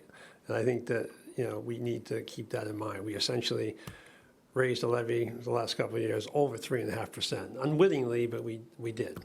So if we went down to 2.5%, a strict 2.5%, that would be a cut in revenue, relatively speaking. But, one of the problems we have, and it's just a municipal problem, it's everybody here's fault and no one's fault, and that is when times are good, and they've been good for a decade, and certainly the last 5 years, very good, as I've said before, counterintuitively, when COVID came along, everybody thought this was going to be a disaster, and I've never seen so much money in government in my decades of experience in government. I've never seen so much money available in government. And government, is like a lot of things. If the fuel is there, it'll eat the fuel up. And there's no time, there's no motivation, in my experience, to make difficult decisions about how you present services when there's plenty of money. No one wants to make difficult decisions. And, I don't try to go back to this too often, and it's not fair, it's a long time ago, it's not relevant, but when I was responsible for the budgets in this town as the town manager 20 years ago, we were in very, very, very difficult times, okay? We had no state aid, as Senator Spilker mentioned earlier. We got about $9 million a year, and it didn't go up, it went down a little bit in Chapter 70 aid. We had to make difficult decisions. We had to lay people off. One year I had to lay somebody off, not somebody, 18 people off mid-year, okay? And then other people within the budget. We had no choice. We had nothing else we could do because we were up against our levy capacity. So we couldn't spend, so we're in a unique position here where we can spend extra levy money where most of the time towns and cities cannot. And we can, but we need to keep that in mind. So we couldn't do that 20 years ago. What did we do 20 years ago? And, and what we did was we passed an override in 2002 for about, I don't remember how much it was anymore, but it was a lot of money. $6 or $7 million, if I recall correctly. We went to the voters and we said, do you want to do this? And they decided to say yes. So that's what we did. Otherwise, we would have had to make more cuts. And we had delineated what those cuts would be. So when the voters went to the polls, they knew what those cuts would be. We are definitely at a time where we can't do everything we've been doing. We're doing too much. We don't have the sustainable resources to continue doing everything we're doing. No one likes to hear that, but look around. Everybody else is laying people off and making those tough decisions. It's a horrible thing to do, to have to take anybody's job away. Even a vacant job is bad enough, but taking anybody's job away that's actually working, that sucks. But we're at the point where we don't have enough money to do everything we're doing, and we have to accept that. And until we accept that, we're going to have some problems. I think that the number that John talks about, and I just never heard it before it came out of his mouth a few minutes ago, I think it's probably a reasonable place to start. It gets the free cash down a bit, it gets the tax levy up a little bit, and it helps us start to shape the foundation of what will be a multi-year project to get our revenues more in order and to right-size our government. And we need to right-size our government because it's too big. I know no one likes to hear it. And if I have a kid in the school, I don't want to hear that. I certainly didn't. I did have kids in the school in the early 2000s when I was making those cuts, and believe me, I heard about it. I get it. But it's no fun to do it. But what other choice do you have? And we have to recognize that's our responsibility. So I like John's numbers to some extent. I would caution John on a couple of things that he said. The turnback idea is a great idea, but if you do that, you might as well spend free cash, because that's what you're doing. If you cut those turnbacks out, you're cutting your seeds for your free cash. And what you said, I think, makes some sense in the long-term thing about targeting things in the budget that use free cash for, like small capital. That does make sense. But this year, if we said, well, we'll do 7.5 million plus small capital, we're essentially doing what we've done in the past, because we're using free cash in the budget this year, and we have small capital in the budget. So in a sense, we are doing that right now. There's also the challenge the city council is going to have when we get this budget. We don't vote revenue. And because we're in the situation where we have excess capacity, we do vote revenue only in one instance. We vote to appropriate free cash, okay? So the amount of free cash that goes into this budget is a direct decision of the city council, and we make that decision. But other than that, we don't vote revenue. We vote budgets. So when the numbers come out and we vote a budget, they can fund that, whatever we vote, with the capacity of the levy, because we have excess capacity. So we really have very little control over how much comes out of that excess capacity, except for how much we vote for the budget. And even then, it's still a little fungible, to be honest with you. We're just going to have to keep an eye on that and consider what we're going to do. So, I mean, I've been in the past generally feeling we should stay at 2.5%. I still generally feel that way, but I recognize that, we've let this build up to a crisis point. We have to fix the crisis. It's going to take a lot of work. I am certainly not willing to vote much higher numbers without a lot of changes in how we spend our money. And whether it be the small things, which to some extent I think are true, good points, another extent I understand what people say, well, then if we're not going to do the small things, you want to spend that money on the small things, then we got to do the big things. And that's what we have failed to do. We've grossly failed to do that in the last few years, because no one had any motivation. The combined departments, things like that. You can save people that way. We always want to, first of all, we never do it. Second of all, then we say we're going to have a consultant to do it. We never do that. And no one wants to do it. I get it. But you can save money. You definitely can save money. You can probably save a lot of money if you do that. Again, it's harsh because someone may lose a job. A high-paid person would probably lose a job. But frankly, and I'm not advocating for that. I hate that. I don't like that. But sometimes it's a reality. And usually when companies and other places save money, that's how they save money. They get rid of high-paid jobs. And that's what we are, unfortunately, a people business. And that's what makes it so hard, because cuts are going to come to people. So I think we have to focus on the services that we are obligated to provide, and we have to provide them at the very best level that we can. But some of the things we've done, I think we have to do less of them. It's not fun, but I think that's the case. So I'm not sure where we're going to go from here, but Mr. Bowles, please. But I'm not sure where we're going to go from here. But it's going to take a lot of work, and going to be some very, very, very difficult decisions. So, all right. So we're going to go. Yeah, a couple of things. Mr. Tassino, what do you want? I just want to decide how I'm going. I know you don't want to get into the weeds, but just to Councilor Stephanie's point, when we built this budget, we cut DPW, police, and fire $600,000 each, and we cut $500,000 from the small capital. And that's in Mayor's proposal 1 and 2? Yeah, 1. Yeah, 1 and 2. From their requests. Of the requests, correct. Okay. Yeah. So that would include the 13 firefighters and stuff like that. Okay. So so does anybody want to speak for the first time? Tracy, go ahead. Then we'll go back for the second time speakers. All right, I only want to say, I like all the thought that is going into this, the seriousness, but I just wanted to say, the combining departments, I am not a huge proponent of that at all. Usually, the quality of services goes down, things fall through the cracks, right?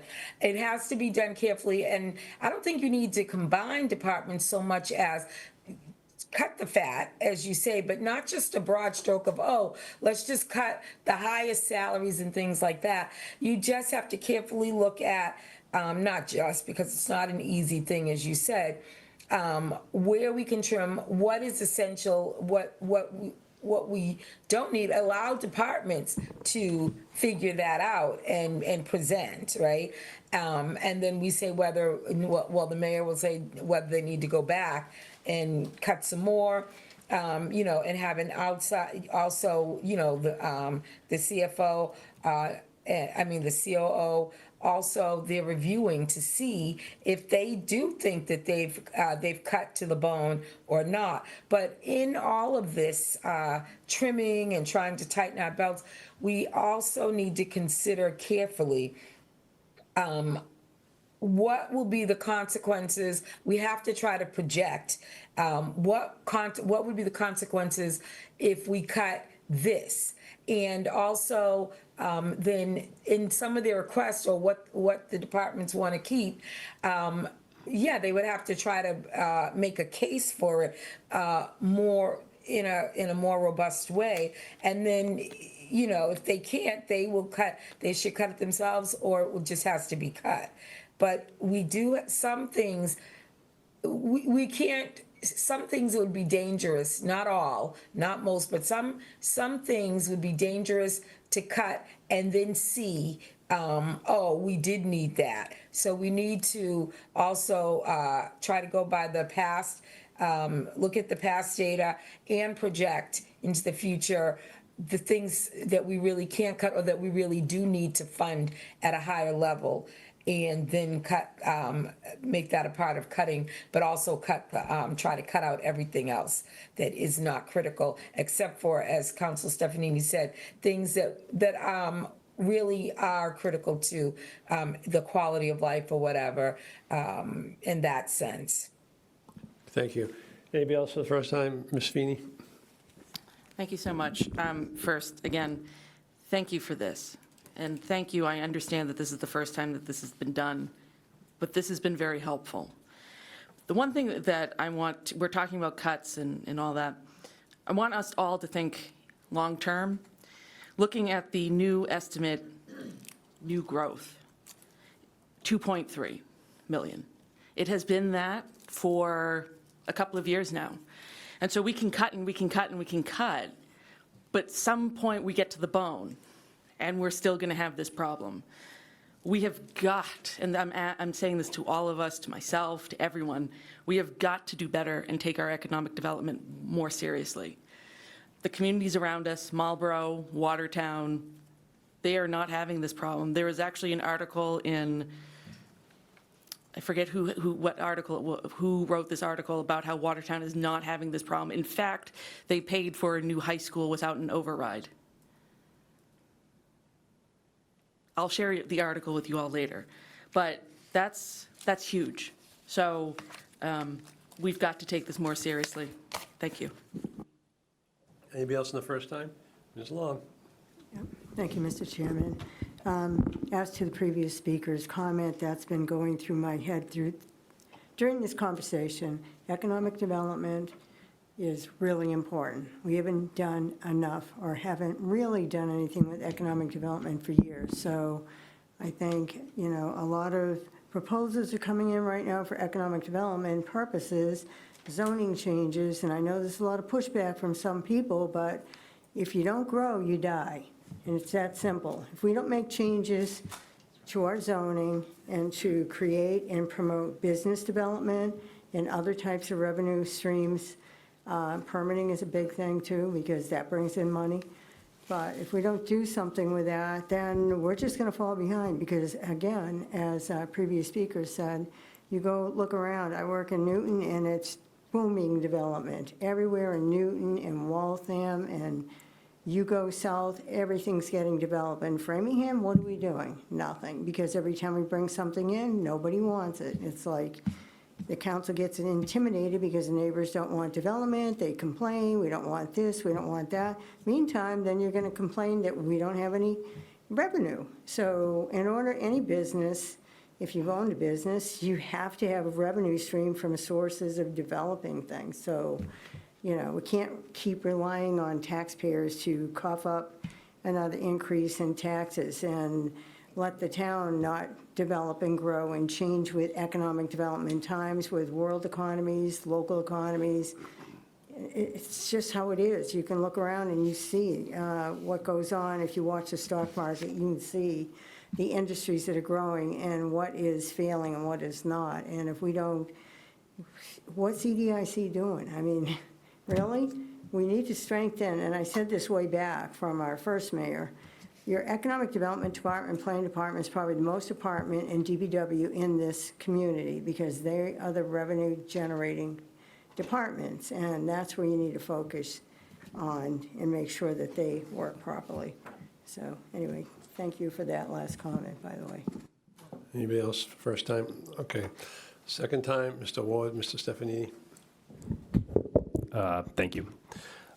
So I appreciate the numbers that were floated by Councilor Stefanini to put as just like a potential goal or target to see if it's even feasible to get to. And I think those were the 3.5 tax levy increase and maybe 7.5 potentially of free cash. And that would require us to do roughly $8 million worth of cuts out of Mayor Proposal 2, which I'll note already has $2 million of cuts out of what the school proposed. So really it's 10 million of cuts that we'd be striving to achieve there. So that's not sure that's even feasible. The turn back idea I think is a good one. The moving small capital to free cash I think is just a gimmick to make us feel better up here. I don't think that's actual reoccur. I mean, I don't think that's actual one-time expenses. I mean, maybe we could go through line by line and look at them. I mean, if there's vehicles, maybe we move those to the actual capital budget. If they're, I mean, I think it's a great place to try to cut some expenses, to be honest. But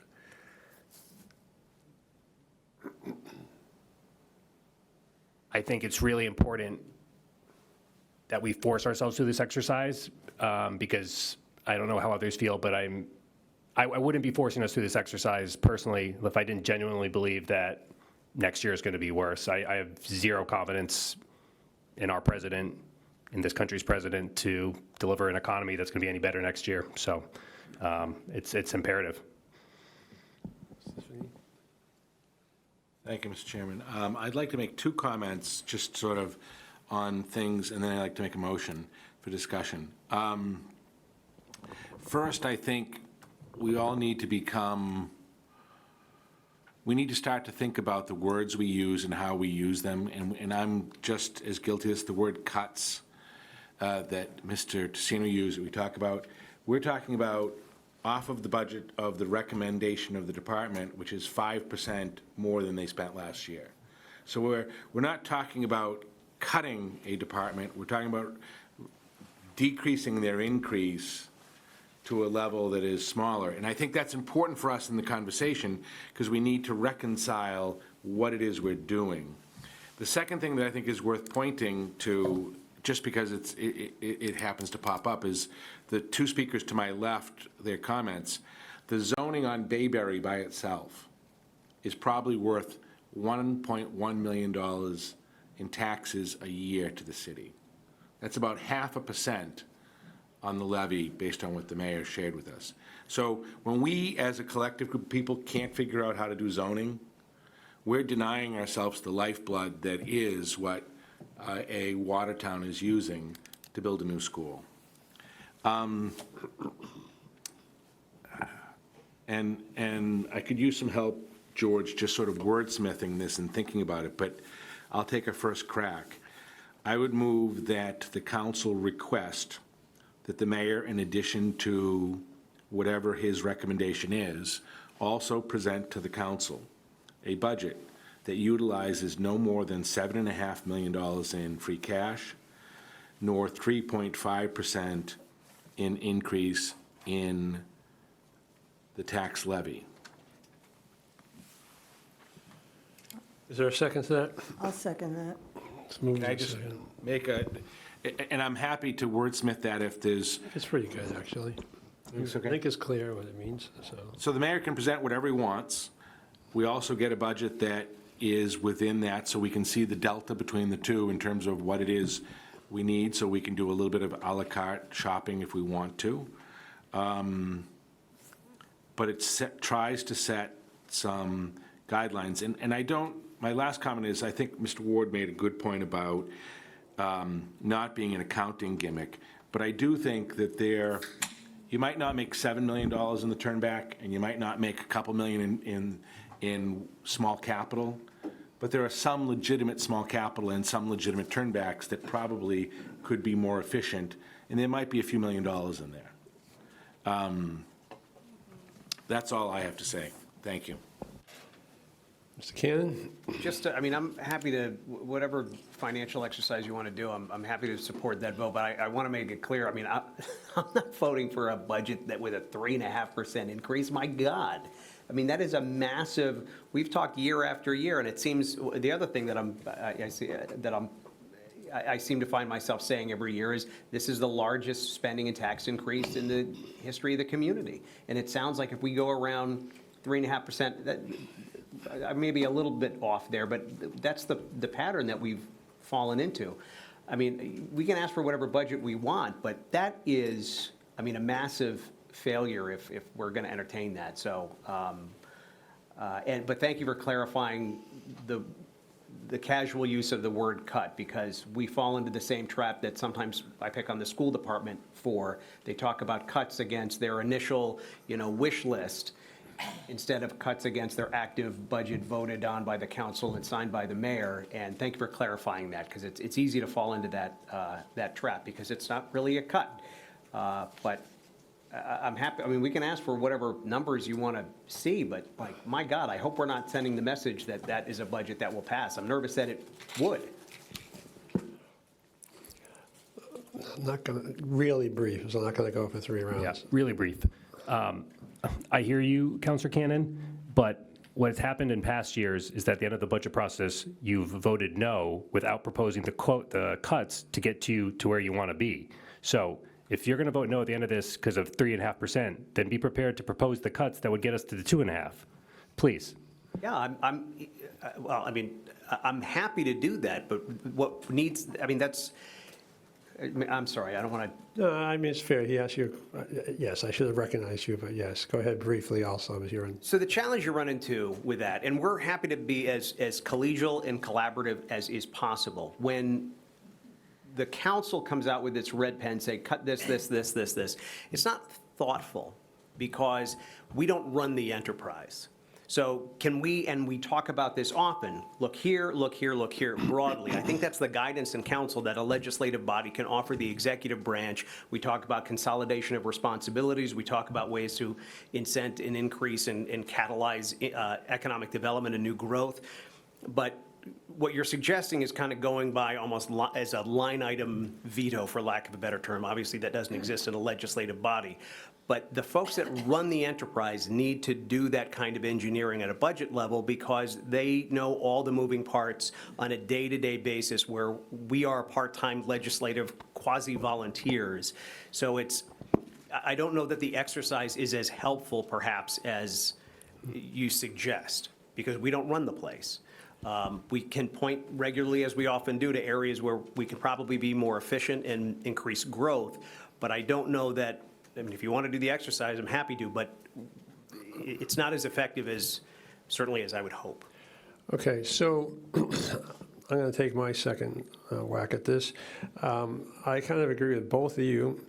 I think what Brandon says is true. I think we do have to necessarily make suggestions, and frankly, the reason we have $40+ million of excess capacity, which is in a way unfortunate right now, is because we did that, or at least for the first 4 or 5 years we were city council. We made a lot of cuts as a city council to the budget that were not recommended by the mayor. It was not particularly precise. It was not particularly probably a great direct policy way of doing things, but we did it. And frankly, I know they didn't like it when we did it, but nothing terrible happened. I think the worst thing I remember happening was they cut the brush collection from 4 weeks to 2 weeks. And they weren't even supposed to do that, but they did because of the terms of our vote. But so, and that's the one thing I point out, because we might have to make the cuts ourselves if we have to get to that point. But if we, and I would be in support of John's motion at this point too, and I remind everybody, I think Brandon pointed out, and it's true, that's still a $7.5 to $8 million cut. If we want to avoid that, you know, if we want to spend free cash of $7.5 million, we're looking at a tax increase of 6 to 7% to make this budget work, unless we make significant cuts. And if we go to a 6 to 7% tax increase, which I would not support, I will say that right now, I've told the mayor that in private, I would not support anything at that level. We're looking at 500 plus on the average tax bill, 500 plus on the average tax bill for people whose oil bills have certainly risen rapidly in the last few months, last few weeks. You know, we all know it. We all pay the bills. And, you know, most of us here, I don't want to speak for everybody, as that's not fair, but most of us here can afford to pay these bills if we have to pay these bills. But a lot of people can't. And it is, it's really concerning to me. And I just think without making the effort to make cuts, make reductions, determine what we can do as a city and what we can't do anymore, to ask people to pay $500 or $600 more in 1 year with next year on the horizon, we are shirking our responsibilities if we do that, in my opinion. What, I know, I'm going to go to the audience after I'm done with the city council. What's that? I can't hear you. Do you want to ask Mr. Kinahan if he wants to say anything? If he wants to, he certainly can, but I think we're putting him on the spot here. Yeah, to be completely honest, right now I have more questions than answers, absolutely. I like all the conversation, though, and I wrote down a number on my guess as to what direction you guys were going to go. I had 395, you're at 393, so my guess was close, at least. I figured out, get back to us next week. That's the homework. Okay, so if there's nothing else from the city council, I'm going to go to the audience. Mr. Bowles?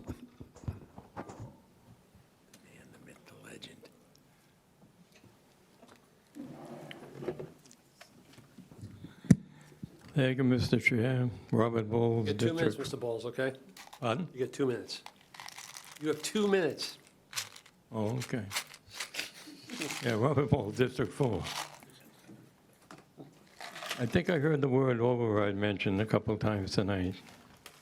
And us retirees on fixed incomes and low-income working-class homeowners cannot afford any 2.5 override period. We have to make some cuts.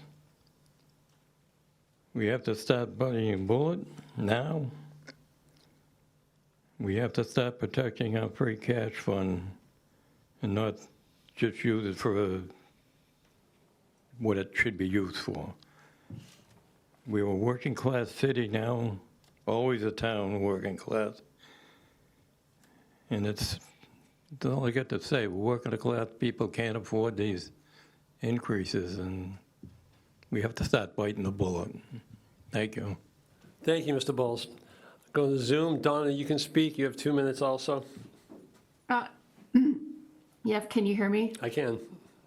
I'm going to keep it really brief. I think, you know, the optics of all of this, you all have to keep this in mind, because I just want you to think about the agenda item previous to this, Franklin Street, and the outlay of cash for Franklin Street. And when you do something like that, if there's a potential for revenue on a project where we're going to spend cash, it would be great to hear about it, because it just sounds like the money goes out and there's no plan for the money to come in. And I know you all probably don't follow Facebook, but I think that when you were taking that vote, there were many people on Facebook who were talking about like the school budget and how you cut the school budget, and now you're spending money on Franklin Street. So the optics on this are really important, because if you're going to ask people to pay more in taxes, get less in services, you have to have a revenue plan. And it's something we don't hear about when you're talking about these projects and the outlay of cash. So thank you. Thank you. Okay, again, Mr. Mayor, thank you. And Point of information, yes, make a motion to move past 10. Second. okay. Move past 10 o'clock. Roll call vote. Ms. Long? Yes. I know, I heard you. I gotta find my cheat sheet here. I got buried up. I can't remember what district it is, and you know I had to have it in my paper here. Mr. Ward? Yes. Ms. Feeney? Yes. Mr. Cannon? Yes. Mr. Alexander? Mr. Aviani? Yes. Ms. Malik? Yes. Yes. Ms. Bryant? Yes. Myself, yes. Ms. Leambruno? Yes. Okay, next is a vote to accept the amendments to the calendar switched again because of this budget change. Mr. Chairman? Date. Yes, We didn't vote on the motion that's on the table. we did not. So therefore, the other motion really wasn't proper, but that's all right. Oh, okay. But you're correct, so there is a motion on the table, thank you. So any further discussion on that? Okay, so the motion is Mr. Stefani's motion that asks the mayor to give to us whatever he gives to us with his ultimate proposed budget, but one that reflects the parameters of using $7.5 million in free cash and a 3.5% levy increase. So all those in favor, Mr. Ward? Yes. Ms. Feeney? Yes. Mr. Cannon? Yes. Mr. Alexander? Yes. Mr. Aviani? Yes. Ms. Malik? Yes. Yes. Ms. Bryant? Yes. Myself, yes. Yes. Ms. Leambruno? Ms. Long? Yes. Okay, that's unanimous. Thank you. Next is the calendar. Move to accept it? Second. Okay, any further discussion? Perfect. All those in favor, Ms. Feeney? Yes. Mr. Cannon? Yes. Mr. Alexander? Yes. Mr. Aviani? Yes. Mr. Alec? Yes. Mr. Yes. Stephanie? Ms. Bryant? Yes. Myself, yes. Ms. Leambruno? Yes. Ms. Long? Yes. Mr. Ward? Yes. Excellent. Next, request to the Planning and Zoning Subcommittee, recommendation regarding the consideration of a request to draft the A&R plan for 499 Central Street. As you recall, Mr. Keezy brought this before us a few weeks ago. It was referred to the Planning and Zoning Subcommittee, and now we have a recommendation. Yes, so on March 18th, we met, and the Economic Development Director came in, and the city engineer, Eric Johnson, just gave us a brief overview of the A&R plan, which is simply basically subdividing these two this lot to separate them, and our recommendation was to take favorable action on allowing this to be subdivided through A&R. Second. Okay, any further discussion, questions? Mr. Ward? Just a comment that whenever, because it's approval not required, we're not actually, I don't think, making the actual decision on. Planning board does that. Yeah, I would just encourage the planning director to recheck the lines of where the plot is being subdivided. Just having, driving past that plot like multiple times every day. As it approaches the river, the ground falls off quick. There are a lot of pretty mature grown trees there. And I want to make sure that they give themselves enough space to do the parking with, not have to come back here and redo this. So, if they can move the line even closer to the house, that might give them a little bit more flexibility going into that. So just for them to consider that, they'll make the decision. Can I just follow up on that? So the city engineer actually did the engineering on this as to where that has to be divided.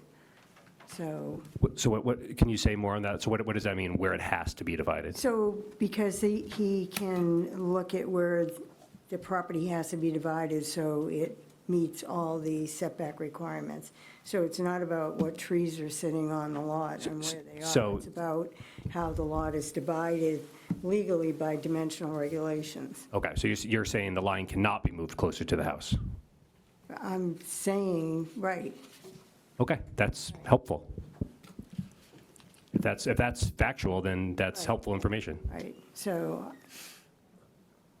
and an A&R plan, by the way, so it goes to the planning board, and technically, the only one that has to sign off on that is the city engineer. As long as the city engineer approves all the regulations that meet subdivision regulations for an A&R, that's all that's really required. Right, but just But in it fairness, does go to though, the we planning have to approve it before anybody can even consider it. So our role is approving it for the purpose of the planning board considering it. We're like the owners. Yeah, it's all a great plan. I'm just, Yeah, okay. if the line can't be moved at all, then the line is where it is. But if it can, I just wanted them to take might be it, able to double check it. They can, I think that's a fair request. All right, all those in favor, Mr. Cannon? Yes. Mr. Alexander? Mr. Aviani? Yes. Ms. Malik? Yes. Stefanini? Yes. Ms. Bryant? Yes. Myself, yes. Ms. Lean Bruno? Yes. Ms. Long? Yes. Mr. Boyd? Yes. Ms. Feeney? Yes. Okay.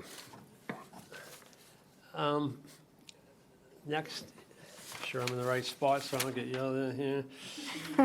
Upon request of the Planning and Zoning Subcommittee, a recommendation regarding the consideration of an ordinance to create neighborhood impact advisory groups for large projects. Ms. Long. Right, okay, so I think it's, hold on a minute. So you should have received a memo from the city solicitor dated March 3rd that explains my concerns, which is why this got referred to the planning and zoning and to the city solicitor for review, because I knew that there was conflicts with Chapter 48, Section 5, the zoning act. And if you refer to that memo, you will see that there's this ordinance, as well intended as it is, conflicts with Chapter 48, Section 5, several legal problems with it, conflicting with the authority of quasi-judicial boards and other issues, which he cited many points of case law. So consequently, upon receiving this memo back that confirmed my suspicions about it, and this would be legal if it was Boston or if it was Cambridge, because those communities are exempt from zoning regulations 40A and also exempt from the Attorney General's review. So unfortunately, the other... That's true of Boston, not of Cambridge. Well, the other 350 units, the rest of us are subject to 40A. So as a result of that, the subcommittee voted unanimously to take no action on this article. Mr. Chairman? Mr. Stefanini? I'd like to make a motion that we refer this matter back to the subcommittee to try to accomplish the intent of the ordinance, which is to increase citizen participation in large projects. I don't necessarily disagree relative to the solicitor's comments on Boston. The comments on Cambridge are less clear because Cambridge does do this and they are subject to the restrictions that Boston is not, and there are lots of ways to deal with this. And so I'd ask the subcommittee to look at how we increase participation of residents in large projects. We talked earlier about economic development. One of the reasons why we give neighborhoods veto power on zoning is because we don't involve them early enough in the process. If you look at places like Cambridge and Boston and Newton that involve people early, in those communities, they do very complex projects with neighborhoods because they bring those people into the project early, not at the very end so they're surprised. And so my motion to refer it back is not to necessarily, I acknowledge the memo that the chair talked about, but ask that they look at the intent of the ordinance and try to find ways to increase participation within the bounds of the law, and there's a lot of room for that. So can I make a backup comment on that? Yes, So- but there's been a motion. Is there a second? Second. Okay. So I I know had a your motion. recommendation is to take no action, so therefore Correct. it would be negative, so to speak, to the motion. But you didn't make a motion, right? Well, I'm going to make a motion that we take no action on this. Well, at this point, your motion to take no action would be on the motion, which is on the floor. Mr. Stephanie, I think I'm still in charge here. Okay. There's a motion on the floor, so the no action motion can't be taken right now. If it doesn't pass, if the motion on the floor doesn't pass. Okay, but can I just say one thing about his motion? Sure. Okay, so currently there are parts of our zoning ordinances that I participate in writing, that the developer has to have neighborhood meetings as part of a pre-application process. There's also, and I will point out Salem Road, I'll point out Knobscot, I can point out almost any project that's controversial, almost any project. Neighbors know how to organize really well. Salem Neither of those Road- projects were they Mr. involved in. Stephanie, Mr. So Stephanie, can I finish, please? So, as a former planning board and a zoning board person, I know one thing, the minute they get that piece of paper in the mail, that something's coming, they organize instantly. You also already have on the books a neighborhood advisory group that, that ordinance supplements anything you need. The neighborhoods already have the opportunity to do that. And I don't see any reason why we need this, because I've never, in all the years I've been in Framingham and been involved in projects and development, neighborhoods come out in full force the minute they smell anything going on in the neighborhood. Whether you have a zoning ordinance out in front of you, whether there's a project, they know. So I don't see the point to this, and I don't know what we could possibly come up with that's not already in our regulations, between pre-applications and neighborhood meetings and a lot of the district council. I know I hold meetings with 150 people will come to a meeting just to discuss a proposal, a conceptual plan. So I think it's on the district councilors and on councilors as a whole to go out of their way to make sure they know what's going on and let their constituents know. I don't think it needs to be written in an ordinance someplace, and particularly not in zoning that's already existing. So those are my comments on that, and I'm not in favor of that motion. Thank you. Mr. Ottaviani. Yep. Thank you. Yeah, we voted to take no action because of the city solicitor's memo, and we do have that neighborhood advisory group on the books. But I voted to take no action to give him the opportunity, our fellow councilor, to come back and put something together, either take the neighborhood advisory group and strengthen or whatever. But we didn't need duplication, because I know back in the previous term, we were lobbied by the labor union and the unions, and, you know, as we know, we're pro-union, but they wanted this type of ordinance. We put it on the agenda, but it died because we were coming to a new council. So this is kind of similar to what that was, I believe. But, you know, because of the city solicitor's email, that's why I voted to take no action. But I didn't vote against it, but we voted to take no action to allow you the opportunity to come back with something else. But Councilor Long specifically, you know, reminded us about the one that we already had on the books, and you could maybe tweak that a little bit. But that's, she said they did one in the same thing, so that's how I voted, just so the group knows. Anything else? Ms. Fee? All I would say is Knobscot would be a lot easier if they were brought into the loop with the developer before a petition was signed by 15, 10 people who don't even live in the neighborhood. Bringing people in early, yes, they are organizing, and yes, I'm meeting with them, but if they were brought in before the surprise, I think we would it would be an easier time.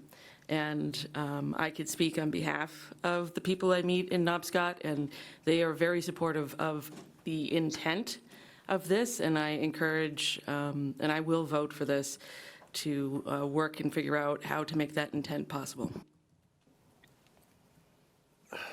Ms. Bryant?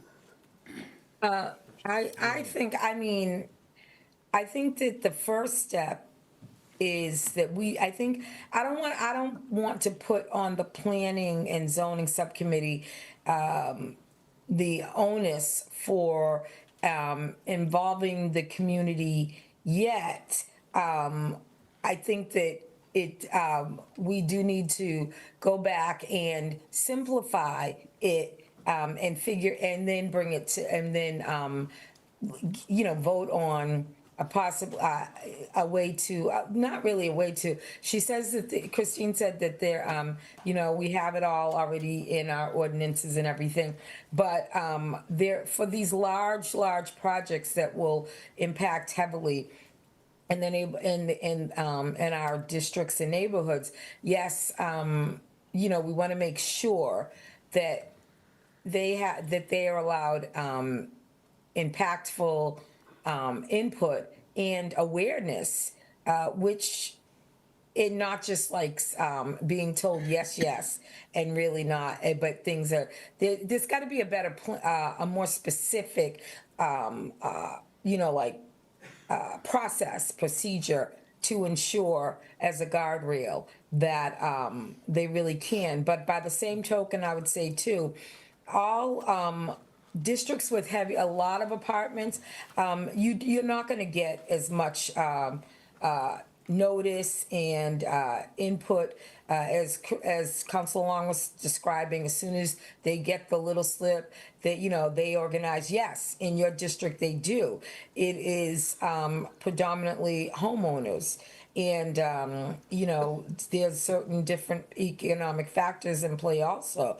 So that is not true of everywhere, but I think that I do take the point that we as counselors need to organize too, but I think that the intent of this was so that the residents could be somewhat more collaborative, but I know we have to be careful with that, but somewhat more collaborative in the process early on before the developers have a whole big plan and or before they it's like too late to accommodate or amend it to what the experience of the residents know to be a better fit for their area. So I guess what I'm saying is, in summary, is I think that we should probably tweak it, take out whatever is legally, obstructive, contrasting with state law and whatnot.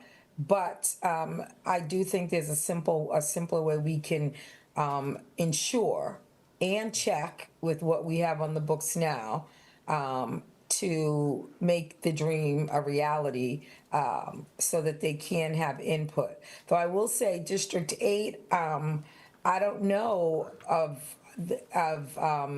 any projects where they haven't had input, except for the MBTA housing thing. That seemed to just be kind of, railroaded in. But so where you have a constituency that is involved, that does go a long way, but it doesn't always, they don't always get the chance to. So I think it's needed, but I don't think as it is that we should just hoist it onto the Planning and Zoning Subcommittee to find a way to make it work. Thank you, Mr. Cannon.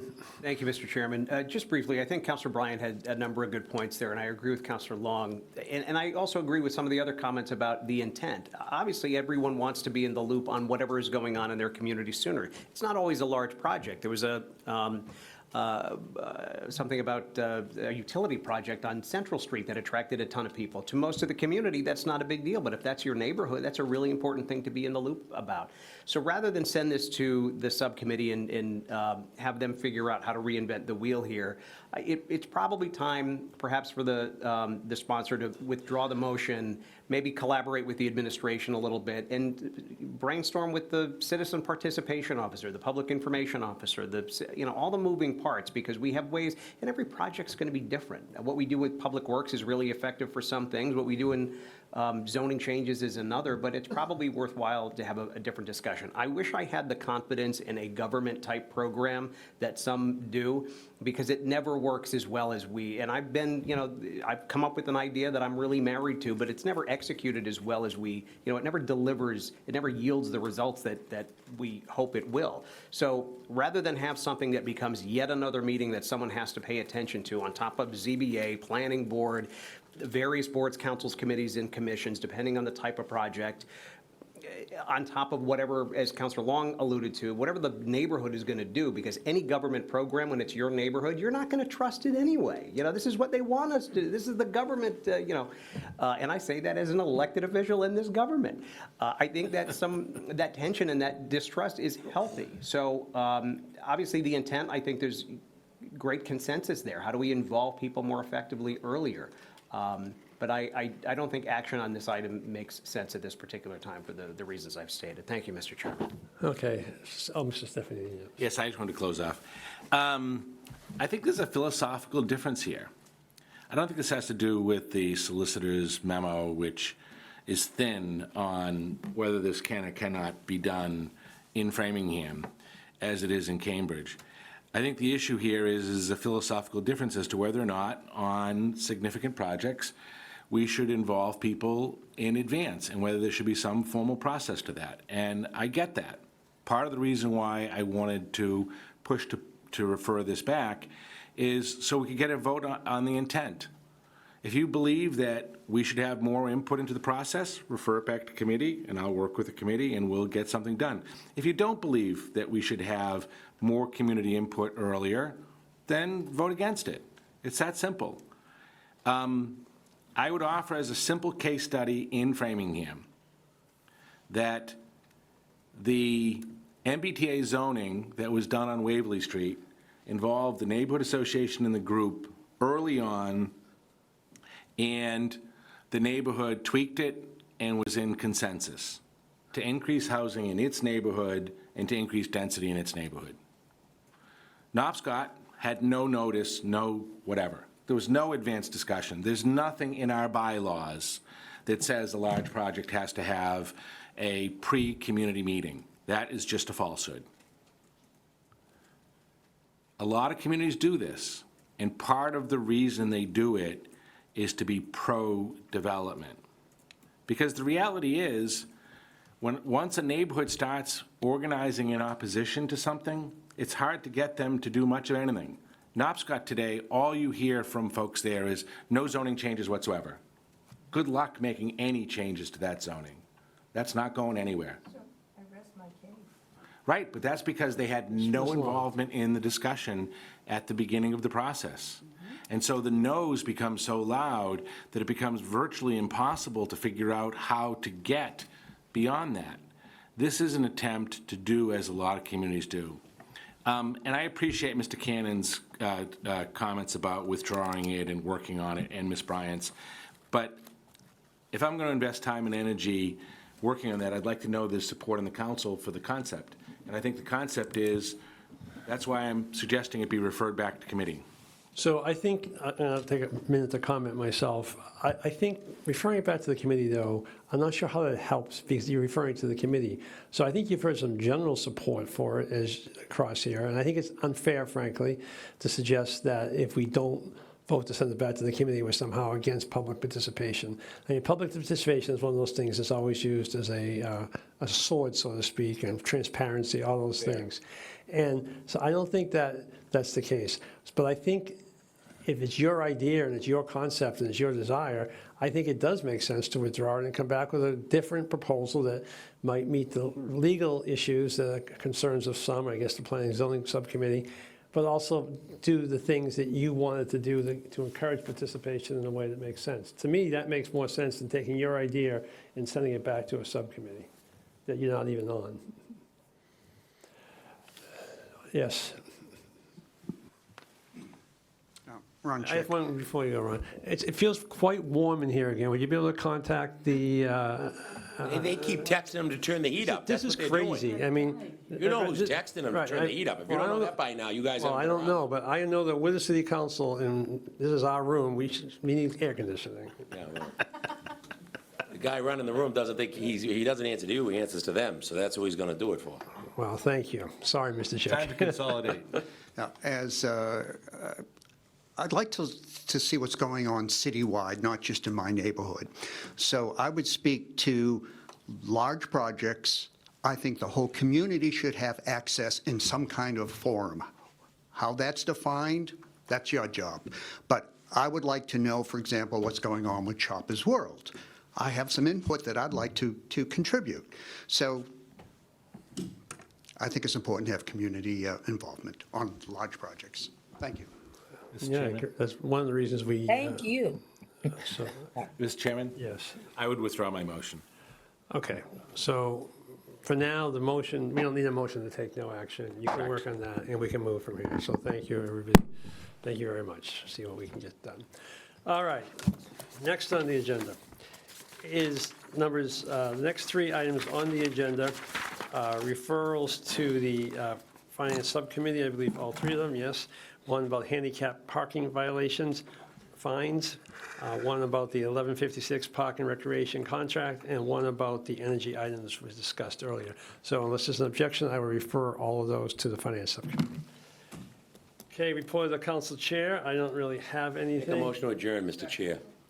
Move to adjourn. Is there a second? Second.